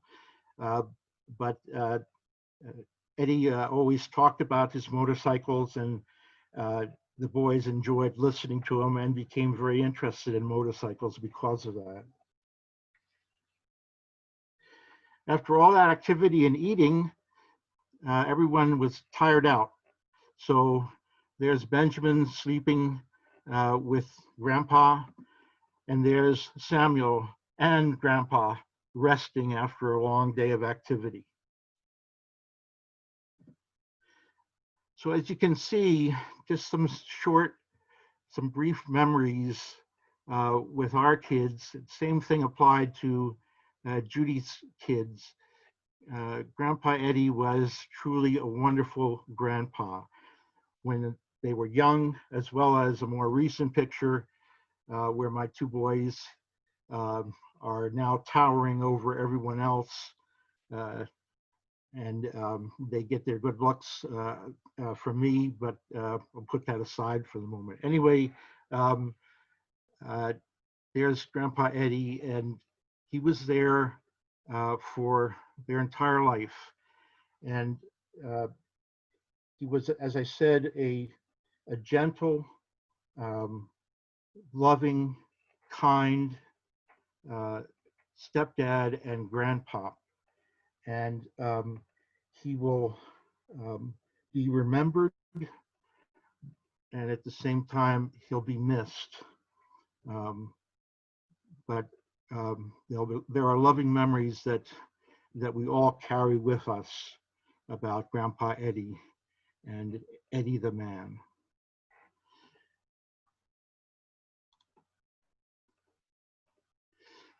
And now I think we're going to turn it over to my mom, and she's going to say a few words. And Judy, I'm not sure if you need to unmute her, which you've just done. Okay, very good. Well, I think somebody else did, hopefully, if I'm trying to see. Mom, are you there? Let's see. Oh. Here we go. Block. Yeah, Mom, do you know how to unmute yourself? You can't.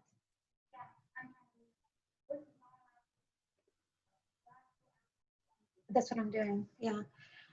Mary, can you? Oh, there we go. Nope, you're not. Okay. Yeah, you're good. You're good. I found it. I'm sorry, I'm not very good at this kind of thing, but I do want to start by thanking all of you, everyone, for being here. I know wherever Eddie is, he's smiling, and he's very proud and very happy. So thank you for making this such a special day for such a special guy. I'd like to tell you a couple of secrets. Eddie had two very serious loves, his motorcycle and music. He rode his motorcycle to work every day, whether it was raining, snowing, or whatever, never minded the weather. He just loved that bike and spent a lot of his good time on it. I was a little nervous, but he had a great time. Anyway, as far as the music part of his love is concerned, he adored the music from the wartime years.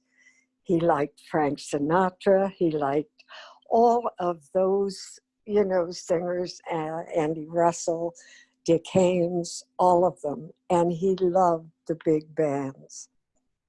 I'm not going to speak very much today because it's a little difficult. But I'm going to say that he was an amazing man and that I miss him very much. We're going to play some of this music for you in a few minutes. It's a song right from wartime. It's a videotape that was done back in 1944 with the soldiers. And Priscilla will be introducing it. But before we do that, I would like to tell you something that has helped me through this, and I hope it helps you. It's a wonderful little saying that goes this way. No one ever dies as long as someone remembers. And when there's no one left to remember, we'll all be together again. Thanks again so much. Priscilla, I'll turn it back to you. Thank you. I don't want to even comment. That's beautiful remembrances. And as we think of those words that you just shared, Lynn, remembering Eddie's life, as we listen to those in song, if you will, reminding us by that iconic singer, Vera Lynn, so identified with World War II's Allied military, as she reminded soldiers that we'll meet again.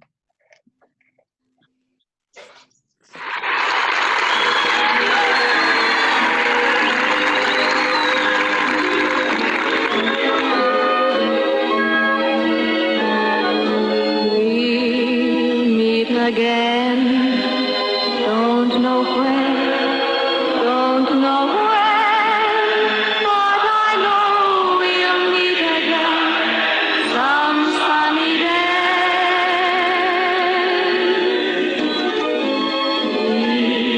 Smiling through, just like you always do. Till the blue skies drive the dark clouds far away. And I will dance to the cross that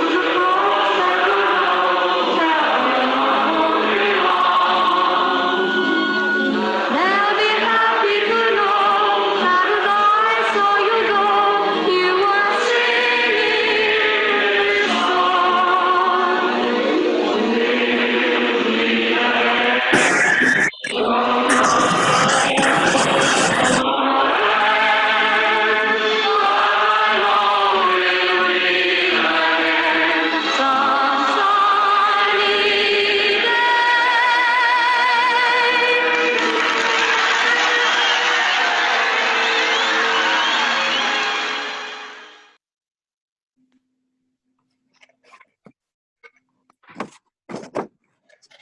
And now may I invite us all once again to be together in a spirit of prayer as we offer our thanks to God for Eddie's life. Let us pray. Eternal God, source of life, ground of all being, from whom all good comes, you have given us people with whom to share our lives, and we rejoice in their love. You've also fixed a limit for human life and earthly companionship. And so once again today, we thank you especially for Eddie and for the long life with which he was blessed. His kindness, his hard work, his humility, and especially the warmth of his friendship and love, which he shared so generously with us. We know that we were blessed to have Eddie a part of our lives, and that our sorrow is the inevitable price of all those years of unfailing love. And yet, even as we thank you for him and for all the goodness and trust in his life that fulfilled your purpose for him and enriched our lives, we also long deep inside to have him still with us, but not really if he would have to suffer and be unable to enjoy the things he loved.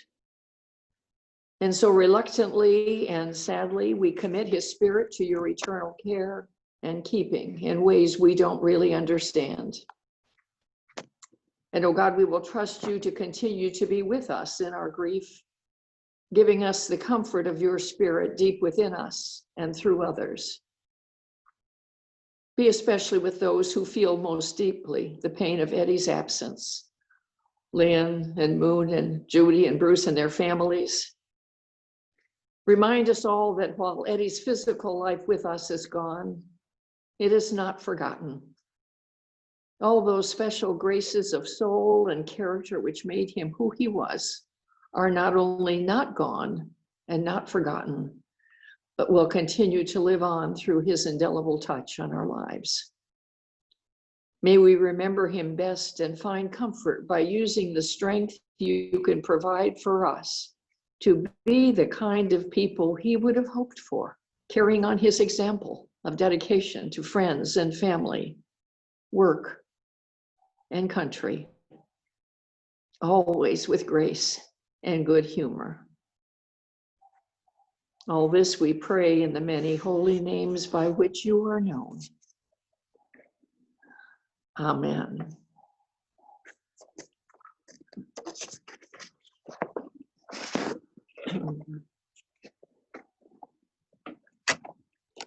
Before we continue with others, Lynn, did you have something more that you wanted to say?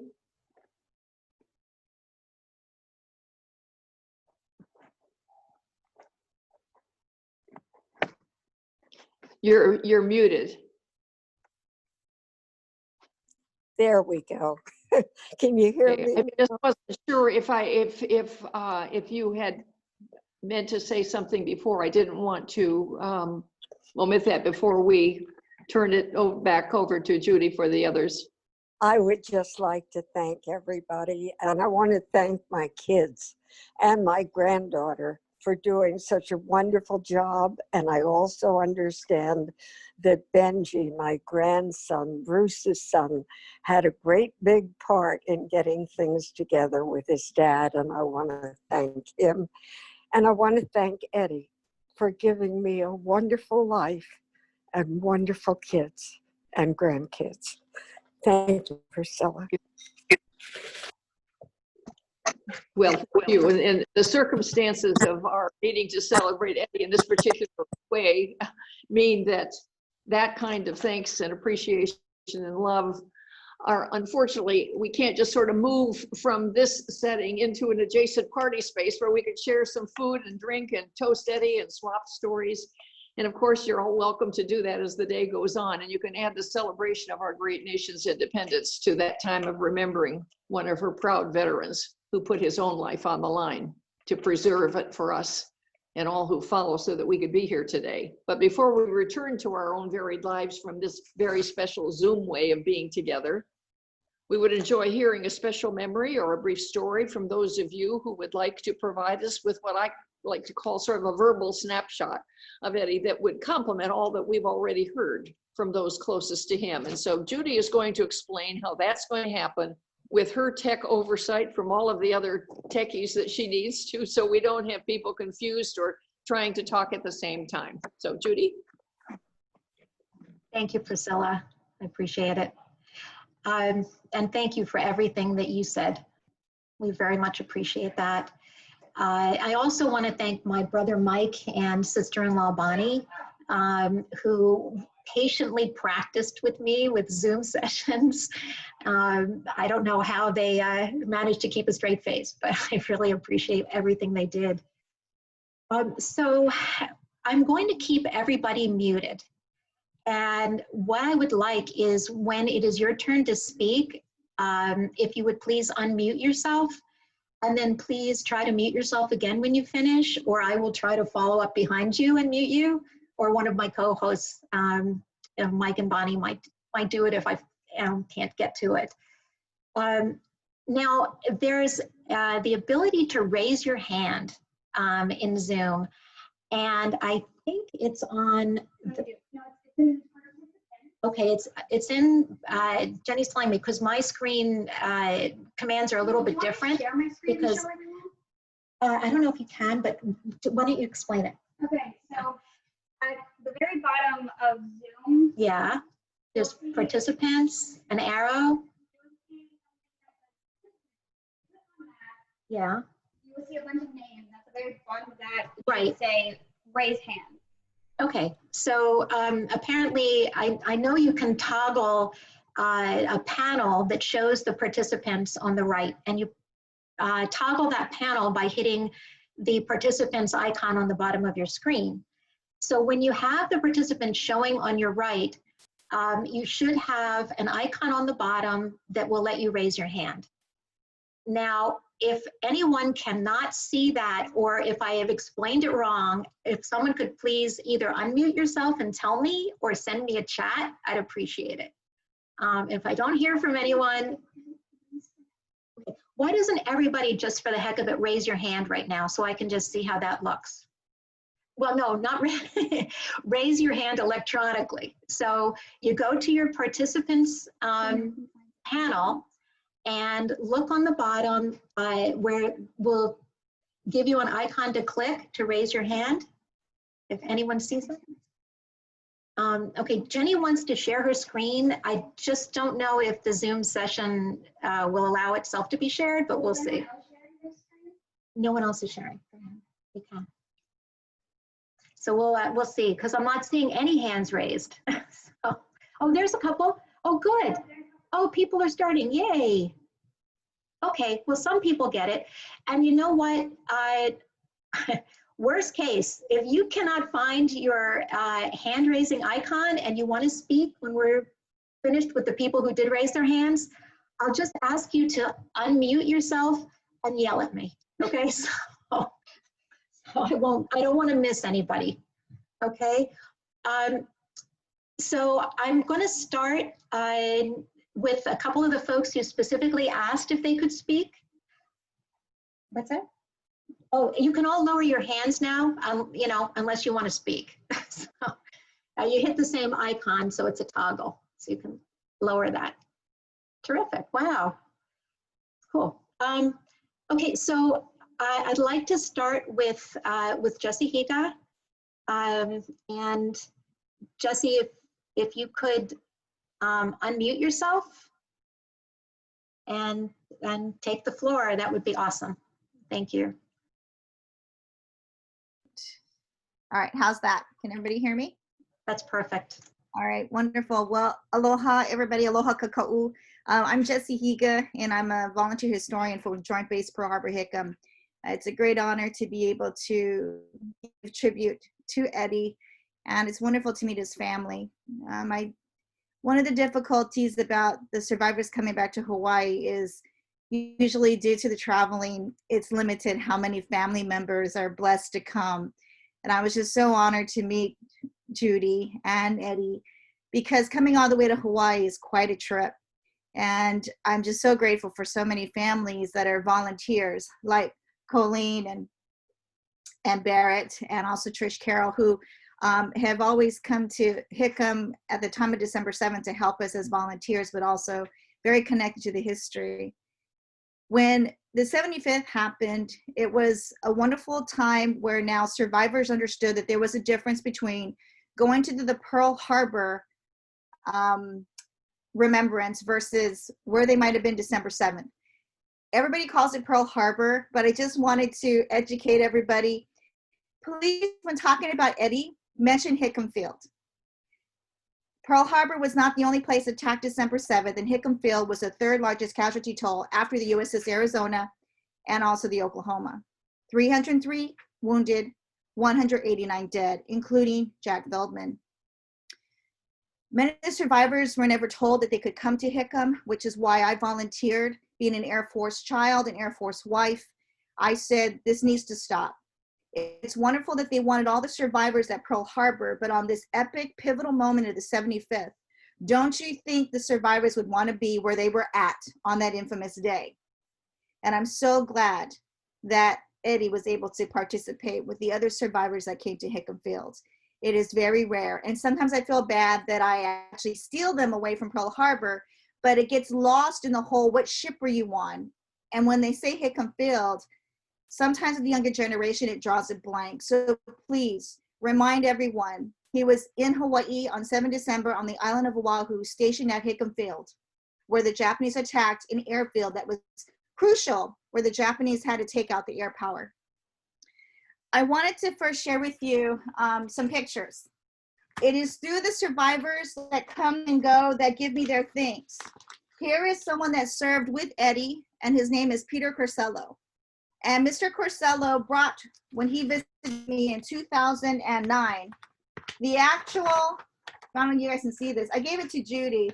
This is their Christmas 1941 photograph of the whole squadron in front of the base operations building where Eddie worked in, right there, that's in the background, and the entire name, rank, and roster.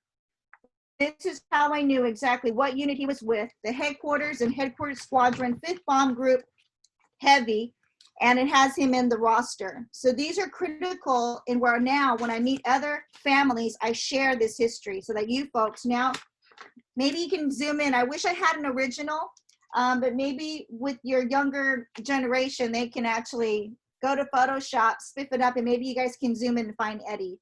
But what's so unique about Eddie is in the diary, he scored so high on the test that they gave him the ability to go in the most highest positions than just the mechanic he wanted to be, like Jack. They were in the Aero Club together in Olney High School, and they enlisted on the same day. I was so excited to call Judy when I was able to go through the records. I have access to military records. When I pulled Jack Feldman's Army enlistment record, it gave me his service number as 130-27061, that he enlisted on March 1st, 1941. When I copied Eddie's enlistment record, I realized that his was one digit above Jack's. Imagine, they went together the same day, and as soon as Jack finished signing his name, then it was Eddie's turn, and Mrs. Feldman went with them.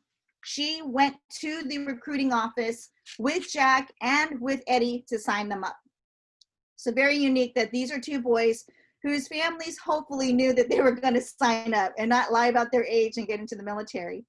But Hickam Field was brand new. The barracks was a palatial palace where over 3,000 men lived in it, and it was targeted by the Japanese. The majority of our casualties were either in the building that is the mess hall, the barracks, or it was in the hangar line.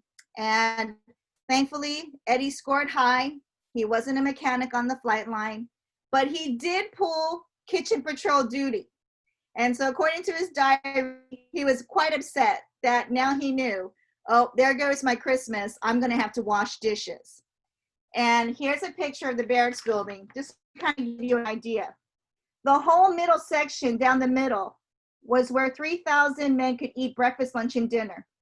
And this K-wing down the center was the kitchen, the dishwashing plant, where they made all of the food and pastries, and that's where he would have been had he stayed around. And several men died because Eddie finished his dishwashing duties earlier that morning. He was not in the kitchen when it was hit. We lost about 30 men in the mess hall and kitchen all in itself. And I wondered, where was Jack? And when I realized he was with the 22nd Materiel Squadron, which had the highest casualty toll, he was at hangar number 15 when it was hit while they were waiting for those B-17s to arrive.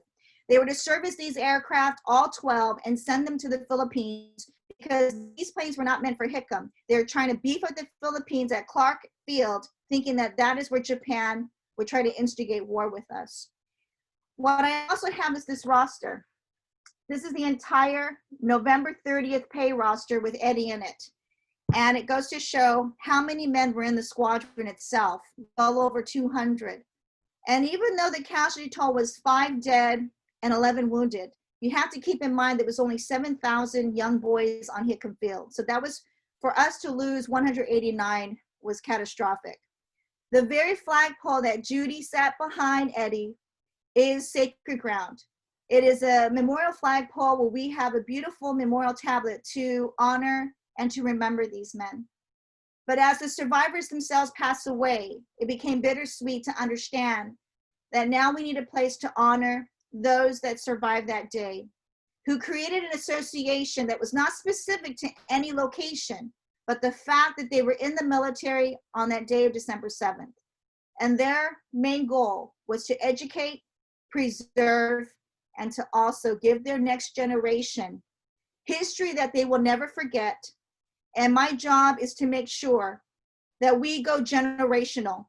Nothing is greater than to meet the families who can't come to Hawaii, who only have been to Pearl Harbor and not Hickam or Wheeler or Bellows or Kaneohe or Schofield Barracks.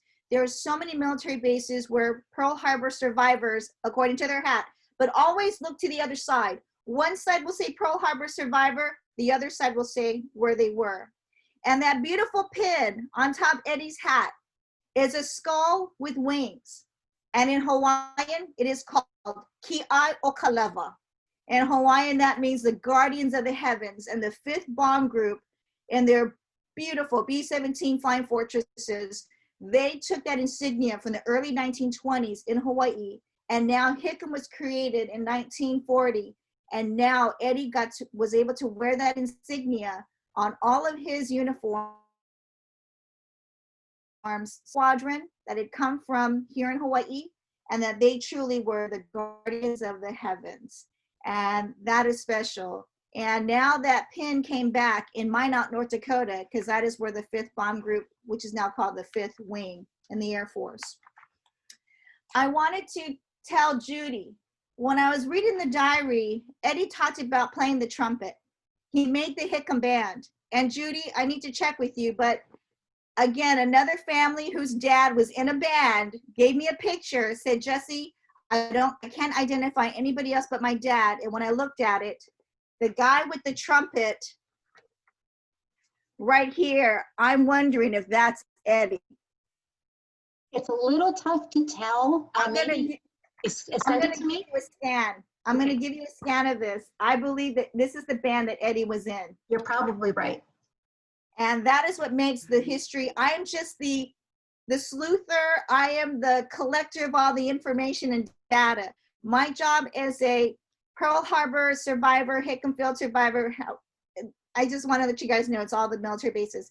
My job is to take this plethora of information and now help the families learn the history. Because the average Pearl Harbor survivor, Hickam Field survivor, would never talk about the war, let alone December 7th. And how tragic would it be for Ed to be asked, did you lose a friend December 7th? I don't think Jack could have forgiven himself if it was the other way around, that Eddie had died and perished. Those two were best friends at a high school, and to get the same base is just so unique. The same location, the same base. And I know we have a family member of Jack Feldman with us today, and I want the family to know that I too now have collected a lot of information about Ed. When you look back at the newspapers that were sent home to Philadelphia, on December 18th, Eddie's mother received a telegram, a cablegram from Eddie that said, I am okay. He wanted mom to know, I'm okay, but I don't know if he divulged that Jack was dead. The difficulty in this is that these war dead at Hickam Field and all over Pearl Harbor were buried at 2 cemeteries on December 9th. The Navy dead were buried at the Halawa Cemetery, and all Army dead were buried at Schofield Post Cemetery. From December 9th of 1941 until 1947, these war dead were placed in Hawaiian soil until it was time for now families to have their young boys returned home to them. Sorry. There's a ship called the Army Transport Ship Honda Knot. In 1947, all the war dead from the Pacific were casketed, put on this ship, and it made its trip to San Francisco. From San Francisco, there was trains that were now waiting for all the war dead to get on their appropriate train headed home. Philadelphia, Pennsylvania in general, is one of the largest states of World War II veterans because of the coal mines and the life that they knew there was better. So their parents didn't want their children, their sons, to be in those coal mines like generations before them. And when Jack's body came back, October of 1947, they finally had an appropriate funeral for him. And there he was buried. Eddie would have been home at that time. And so now I'm researching if Eddie was there. To be there to comfort Mrs. Feldman, to say, we don't need to talk about how he died, but let me tell you the fun we had. On my birthday, November 29th, we went to the Moana Sheraton Surf Rider. We went to the Royal Hawaiian. We went to Lao Yi Chai's, the very swanky Chinese restaurant that, unless it was your birthday, you really weren't going to go there to spend some money as a young airman. And I know that Eddie would share those memories with Mrs. Feldman so that she understood it's not the life that was taken, It was the life that was lived.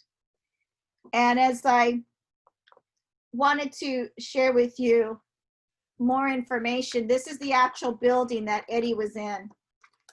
It's the base operations building that today is still used as the command post for all aircraft incoming and outgoing at Hickam Field. And he scored so high on the exam that they decided to make him one of the communication specialists specializing in radio. And some of the first communications that we had with Washington was by radio. Hickam Field, under attack, this is no drill. Imagine that information getting to our command in Washington, D.C. And who knows, I wonder if Eddie could have been the one at the switchboard. There's so much we want to ask. And I thought the 75th was incredible, but you can ask those that were there. I was a deer in a headlight. I had over 300 people. We had the largest turnout of survivors, and I wish I could have walked Eddie across the street from the flagpole to the barracks building and say, this beautiful palatial palace, you were in I-Wing, you were on the second floor, you were in the mess hall at the time of before the attack. Tell me about what you remember best about this place. But I know without any words, the smile on Eddie's face, the joy that he gave to Judy for bringing him was enough to tell me that just being there to walk on this sacred ground, to turn the horrid memories into something that will never overshadow the beauty, the bonds of friendship, the intestinal fortitude and faith that it took to overcome. Because not only was 7 December horrific, we didn't even get into World War II yet. These men, humble life, what matters the most, family, friends, and faith. I'm just very honored to be a part of that as a messenger, as a storyteller, to make sure that you families do not lose this legacy. You all have a free trip to Hawaii. Well, I can't say I can pay for your trip, but if you come to Hawaii, you get a complimentary trip to Hickam Field, in addition to Pearl Harbor. Because I need you to see the landscape, to see the buildings. We are by acreage and by structure, one of the largest on the National Register. Pearl Harbor looks totally different, and they were ships that were in the water that only now today is the Arizona and the Utah. Hickam is untouched, and the very building that Eddie slept in on December 7th, where's my picture? This building is now the command post for the Pacific Air Forces. General O'Shaughnessy went on to NORAD, but today General Brown, who is our commander, is now been appointed as Chief of Staff of the Air Force, the first African American. That building is the nerve center of the entire Air Force operations of the Pacific. Though bullet scarred, though there were many men that died inside its hollowed walls, imagine the legacy. And the flag that flew that morning is the one that was in the pictures with the other survivors, to know that it too remains sacred, coveted, respected on this space called Hickam Field. So just thank you so much for letting me share. And I wish I had known it with music. I would have had I'll Remember You, a beautiful song. And it's truly about remembering, honoring, and grasping in a way that time can never take away. And I just am so grateful that we have returning Hickam Field survivors in 2016, because right now I don't know if I even have one coming for the 80th next year.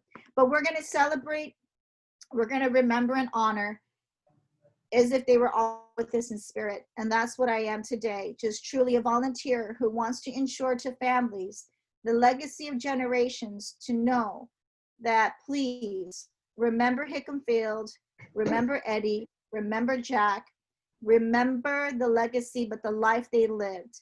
December 7th was only a small piece of their life, but it shaped and it formed how they would live their lives in the future.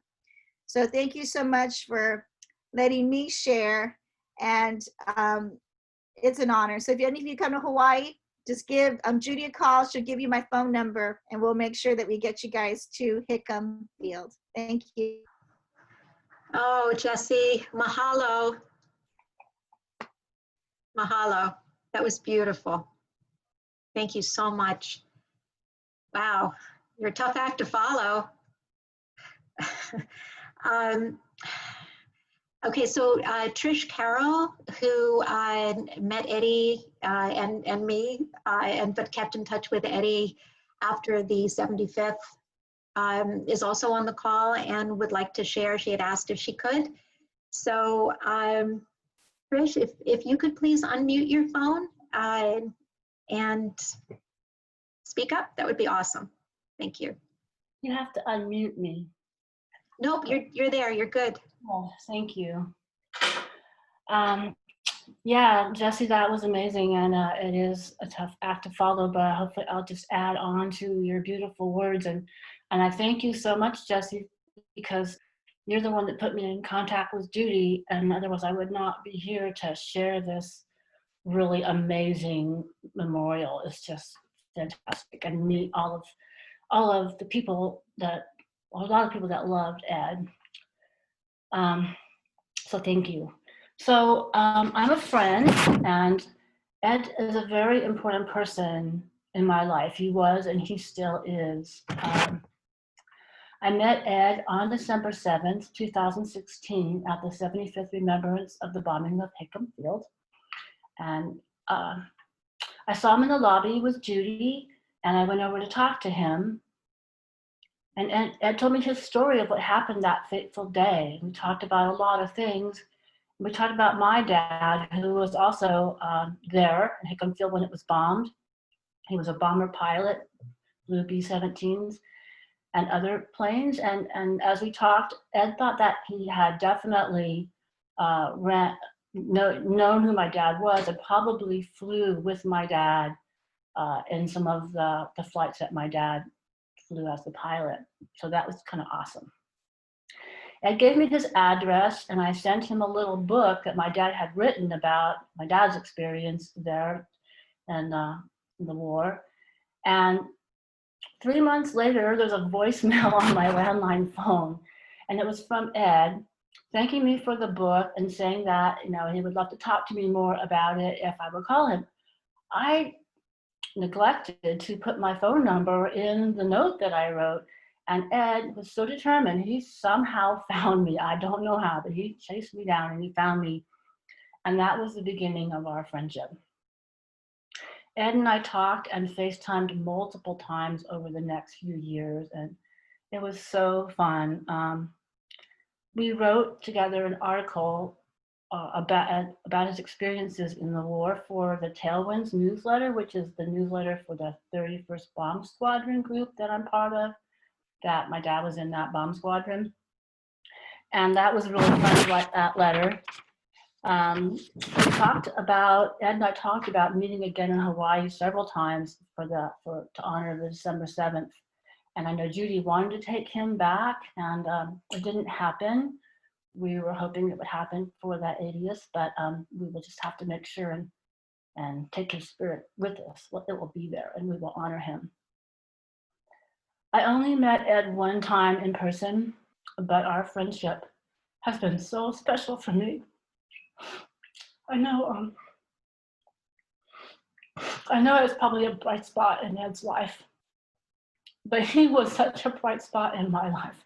He made me smile and laugh and joke, and he was so cute on FaceTime. You just kind of looking around, and I still have pictures. I took some pictures of him on FaceTime. It was so cute.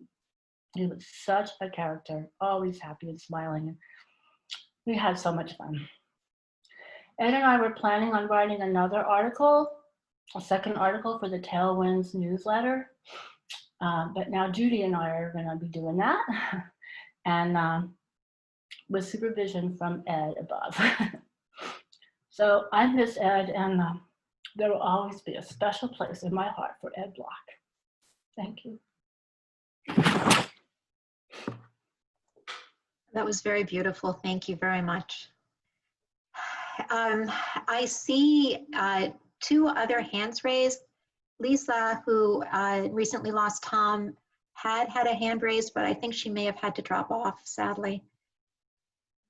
And I apologize, I'm not sure who the names are because they're coded, but I'll do the best I can. Anyway, the first I see is MJV04. Can I ask who that is? And if you could please unmute and then speak.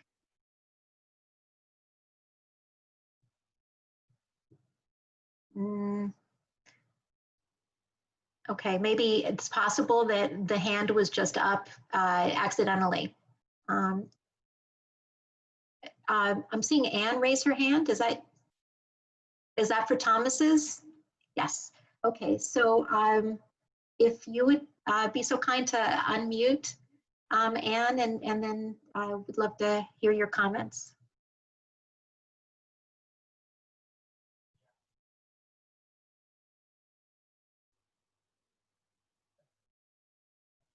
No? Okay.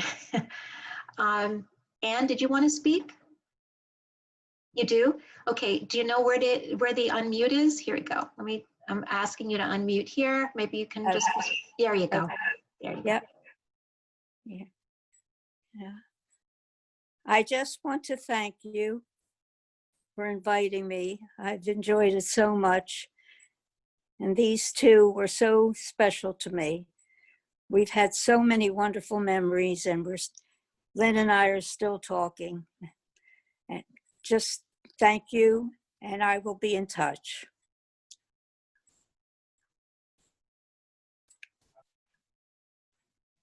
Thank you very much. Thank you. Okay, I see Barrett would like to speak. If you could please unmute, that would be terrific.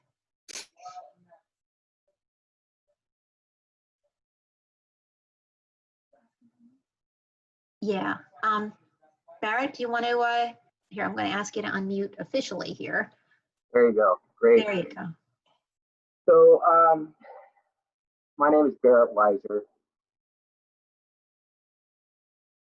My wife, Colleen, and I, through the magic of Jesse Higa, got to escort Judy and Eddie for the 75th anniversary events at Pearl Harbor.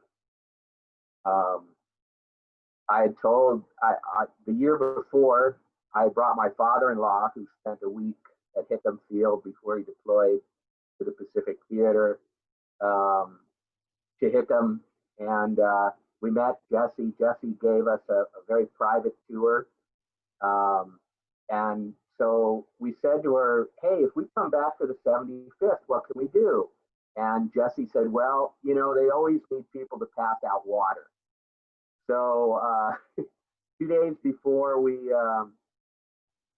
were to arrive in Hawaii, I called Jesse and I said, hey, you know, what time and where do you want us for the 75th anniversary? And she said, oh, I'm so glad you called. I have a veteran we weren't expecting. He has his daughter, and they need an escort. I was like, yes, we're there. So that's how we met, Judy and Eddie. And Judy and Eddie are just warm people. They make you feel comfortable when you meet them. They're gracious, they're joyous. Judy, I have to say, Eddie is funnier than you, but you also are very humorous. And we had the privilege of escorting them through the 75th anniversary events, and we got to sit as family with them, and it was great. I am so grateful that some of the pictures that I took were used in the slideshow. More importantly, as Jessie said, she wanted to ask Eddie about that day. And as we were talking and driving around Hickam Field, I asked Eddie, I said, so where were you that day? And I knew from our previous tour with Jessie that where the chow hall was, and that the parking lot now in front of the operations building used to be the parade ground. So I took Eddie over there, and I asked him to get out of the car, and I told him, Eddie, there's the chow hall behind you that's now the command building.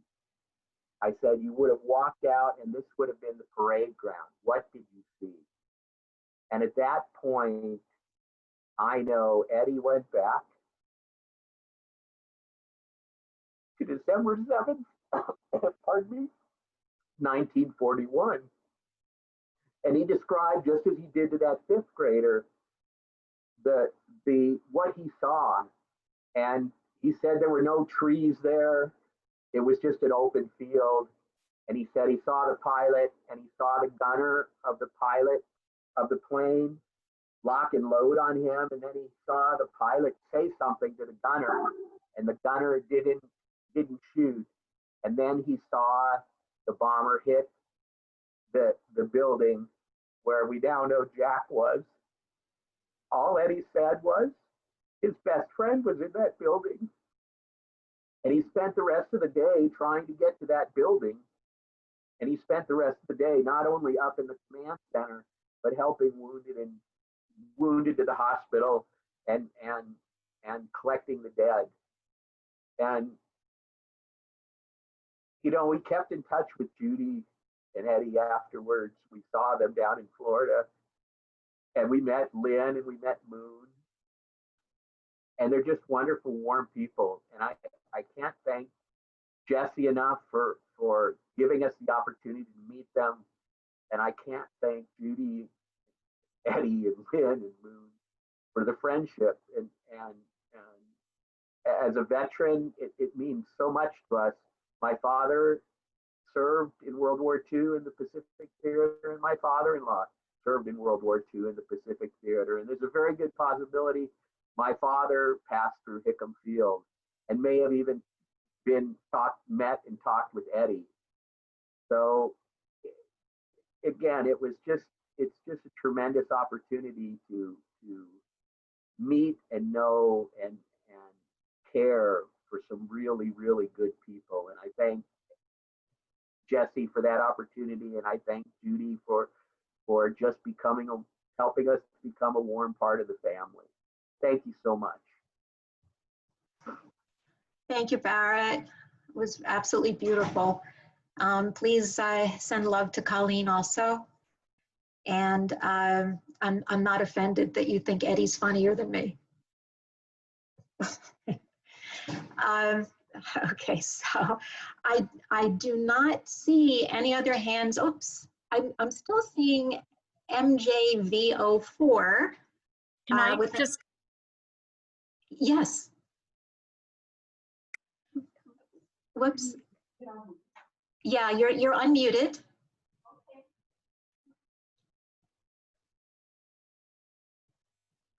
So MJV04, you're unmuted. Would you like to say something? Yes, can you hear me, Judy?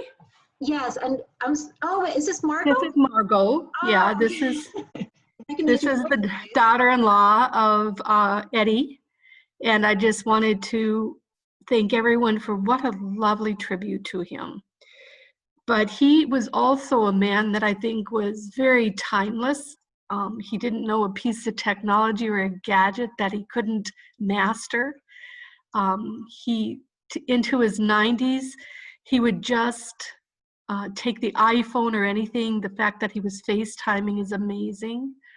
And the fact that he played such an important role as a grandfather in our kids' lives was funny. He, for the one and only time our kids were ever at Disney World, Eddie was there along with Lynn and Moon. And one of my son Benjamin's favorite Disney characters was Donald Duck. And we asked him why, and he said that sometimes Grandpa Eddie would sound a little bit like Donald Duck. He'd make that funny voice.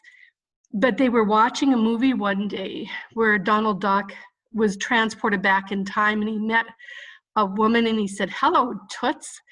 And Benjamin said that's exactly what Grandpa Eddie would do. "Hello, Toots," and he'd have that twinkle in his eye. So it's just a delight to be able to share memories with all of you. Thank you, Margot. Thank you very much. Okay, Nick, I see your hand raised. Do you want to unmute and say something? Yeah, I did. Here's a picture of my dad. He was a World War II vet as well. He passed away quite a few years before Eddie, but my reflection on Eddie and my reflection on my dad are very similar.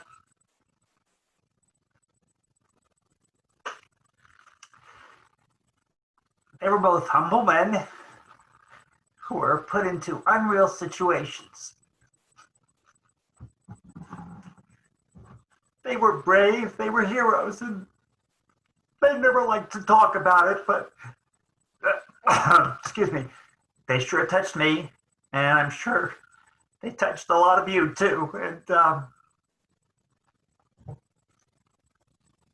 on the 4th of July, we thank God for them.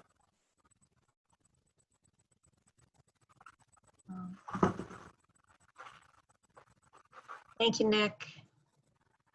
Did you have more? Do you want to say or no? Thank you very much.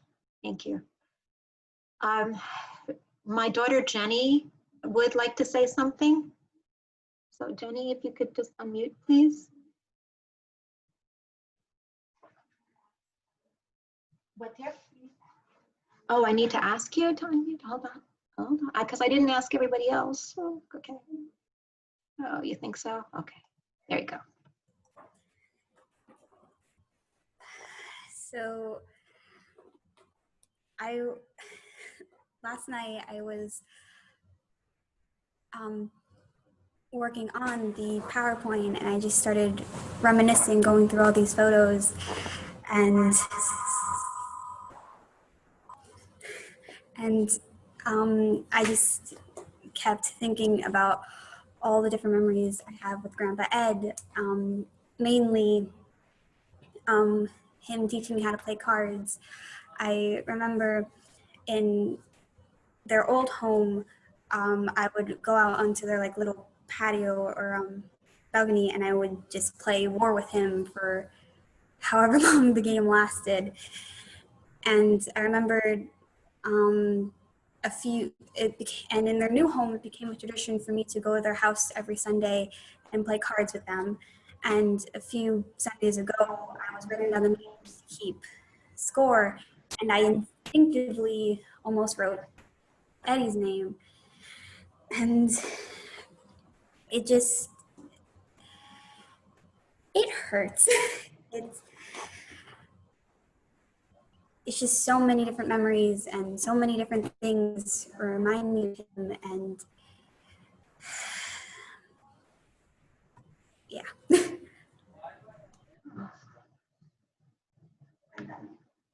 Thank you, sweetheart. Thank you very much.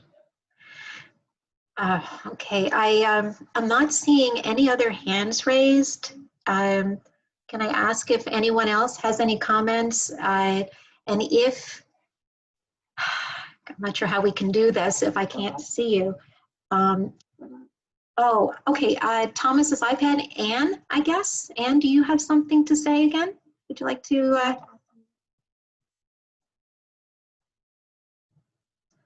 Can you unmute yourself? Do you have something to add?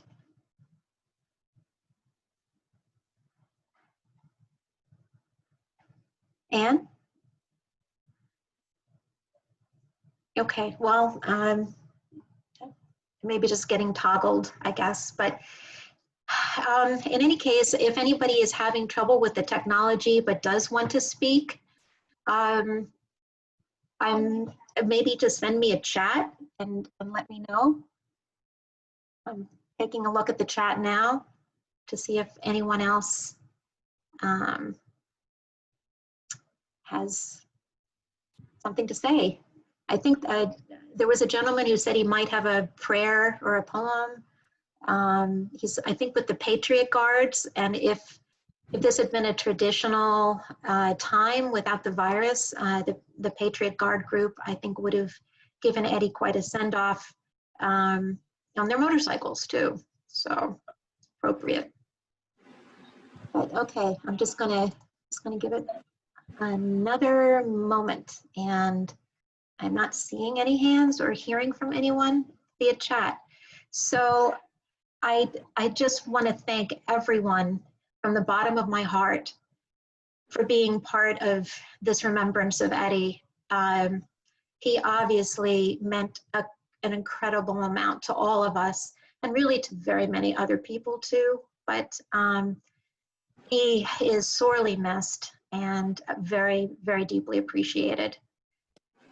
So thank you. And I'm going to turn it back to Priscilla now for some final words, and then everyone can leave at your leisure. Thank you. I'll add my thanks for everyone as well. Priscilla, you need to unmute. I'm sorry. Hold on. Let me see if I am unmuted. Not hearing? Hello? I'm not on mute. Sorry. Was there someone else wanting to speak there? No, I think we're good. There was a just a little thing that had to get adjusted, but we're good. Thank you. Okay. Well, again, not only thank you to everyone, I do believe this honored and Eddie's pleased. And all I will simply do is we pull it all together as we leave this time of celebrating, just offer a blessing. We've celebrated a long life well lived. And so now may God go with each one of us, blessing and supporting us all the days of our earthly lives until we too have finished our work here, as did our dear Eddie. Take courage, be confident and strong, go where you must go, do what you must do, shed tears, endure sorrow, live with loneliness, but also know deep joy. For we can live in the hope offered by a loving God who keeps our hearts and minds in a peace that passes human understanding, leading us through death to the eternal joy of gratitude and love. Amen.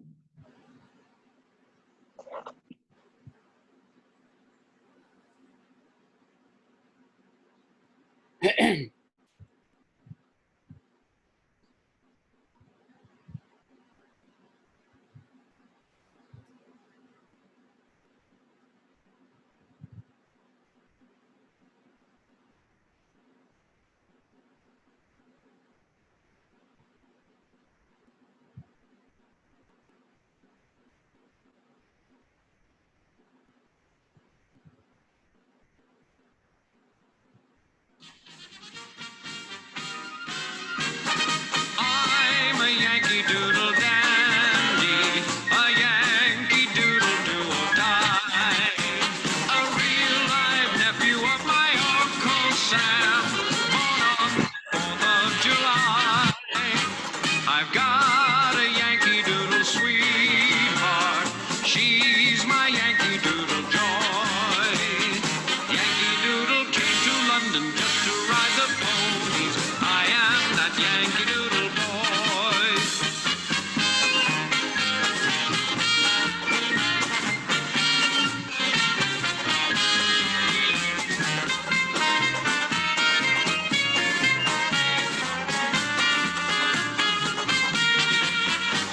I've got a Yankee Doodle sweetheart, she's my Yankee Doodle joy. Yankee Doodle came to London just to ride the ponies. I am a Yankee Doodle. I am a Yankee Doodle boy.